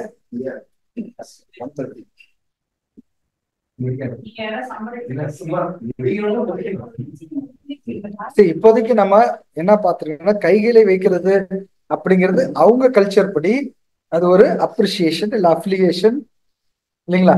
So அதை வச்சதுனாலதான் அவங்க புகருக்கு அவங்களுக்கு கிடைச்சிருச்சுன்னு இல்லை. கரெக்டுங்களா? So already தேவர் blessed, anointed அவங்க வந்து அந்த வேலையை எடுக்க செய்ய போறாங்க. ஸோ அஃப்கோர்ஸ் ப்ரேயர் பண்றோம். ப்ரேயர் பண்ணனாலே தேவன் வந்து ப்ரேயர் கேட்கிறாரு நம்ம விசுவாசிக்கிறோம். உண்மைதான் அது. கேட்கிறோம், விசுவாசம் மட்டும் இல்ல, அது உண்மை. அந்த ப்ரேயர் மூலமா அவங்களுக்கு இன்னும் கொஞ்சம் உற்சாகம் வருது பாத்தீங்களா, ஜீல் வருது இல்லையா? அது கூட ஹோலி ஸ்பிரிட்டோட என்ஹான்ஸ்மெண்ட் தான். Holy spirit will work different way. இல்ல ஒவ்வொருத்தருக்கு வெவ்வேறு வகையில இது பண்றது. ஆனா ஆல்ரெடி ஞானஸ்நானம் எடுக்கிறப்ப உங்களுக்கு ஹோலி ஸ்பிரிட் இருந்துச்சு தானே. ஹோலி ஸ்பிரிட்ங்கிறது நம்ம நல்லா தெரிஞ்சுக்கணும். That's a need of every day. Holy ஸ்பிரிட்ங்கிறது என்ன, நமக்கு எவ்ரி டே நம்ம கொஞ்சம் விட்டோம்னா அந்த எண்ணெய் எப்படி டம்ளர்ல குறைஞ்சிருக்குன்னு பாக்குறோம். வேற உலகத்தின் ஆவி போயிடும். ஹோலி ஸ்பிரிட் குறைஞ்சிக்கிட்டே இருக்கும். நமக்குள்ள என்ன இருக்கும், ஹோலி ஸ்பிரிட் குறைஞ்சிக்கிட்டே இருக்கும். ஆமா, ஏன்னா holy spirit is not a person. ரைட்டுங்களா? பர்சன்னா நம்மகிட்ட வந்துட்டு நம்ம கூட இருக்கிறாரு, நான் தான் பிளஸ்டு, நான் தான் சமன்ட்டு போயிட்டு இருக்கலாம். கரெக்டா? It's not a person, it's a blessing, it's a power. அது வந்து நம்மகிட்ட தான் இருக்கு, குறைஞ்சிக்கிட்டே வந்துட்டு இருக்கோம். டெய்லி நம்ம என்ன பண்ணுவோம், காலையில மண்ணா படிச்சு ப்ரே பண்றப்ப we are filling somehow to a certain capacity based on the capacity, இல்லைங்களா? சோ எப்போதும் வந்துட்டு இருக்கும். அப்போ ஆல்ரெடி அனாயிண்டட் ஒண்ணு தீமோத்தி, அவர் வந்து ஒரு வேலை செய்ய போறாரு. அப்ப பவுலப்போஸ்தலன் வந்து அவர் மேல கை வச்சு ஜெபம் பண்றாரு. அப்படிங்கிறப்ப again because of the prayer holy spirit அவருக்கு இன்னும் கொஞ்சம் ஃபில் ஆகுது. அடுத்த நாள் அவர் செய்யாம போயிட்டாருன்னா, தீமோத்தி செய்யாம போயிட்டாருன்னா அந்த வேலையை ஹோலி ஸ்பிரிட் போயிடுமோ போயிடாதா? போனதுனால தான் அவர் செய்யல. கரெக்டா? இப்படி கூட சொல்லலாம். So holy spirit is a need of every day. கை வச்சதுனாலதான் அப்படிங்கிறது அவங்களுக்கு இருக்கு. ஒருவேளை அவங்க கல்ச்சர் படி ஜெபம் பண்றப்ப அவங்களுக்கு இன்னும் கொஞ்சம் என்ஹான்ஸ்மெண்ட் அங்க கிடைக்குது, ஒரு உற்சாகம் வருது இல்லையா? இப்ப இவரை பார்த்து சூப்பர் பா, நீ நல்லா இது பண்ற, நல்லா இன்னும் ட்ரூத்தை வளரலாம், நல்லா படி அப்படின்னு சொல்லி உன்னை அப்ரிஷியேட் பண்றேன். உனக்குள்ள ஒரு சந்தோஷம் வருமோ வராது? கரெக்டுங்களா? அந்த சந்தோஷத்துக்கு எது உதவி செய்யுது? ஹோலி ஸ்பிரிட். எலக்ட்ரிசிட்டியோட கம்பேர் பண்ணுவோம். எலக்ட்ரிசிட்டி ஒரே எலக்ட்ரிசிட்டி தான், ஆனா ஃபேன் வந்து ஒரு சுத்த ஃபேன் காத்து வருது, லைட் வந்து ஆக்சுவலி வெளிச்சம் கொடுக்குது. இது வேற மாதிரி வேலை செய்யுது, அது வேற.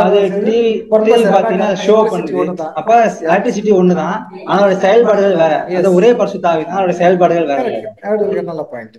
எனர்ஜி கரெக்டா, ஒரு எனர்ஜி, உற்சாகம் நமக்குள்ள இருக்க அந்த செயல்பாட்டு திறனை அதிகப்படுத்துகிற ஒரு ஆவி சொல்லலாமா? அது தேவன் கிட்ட இருந்து வர்றதுதான், எஸ்பெஷலி சத்திய வரசு.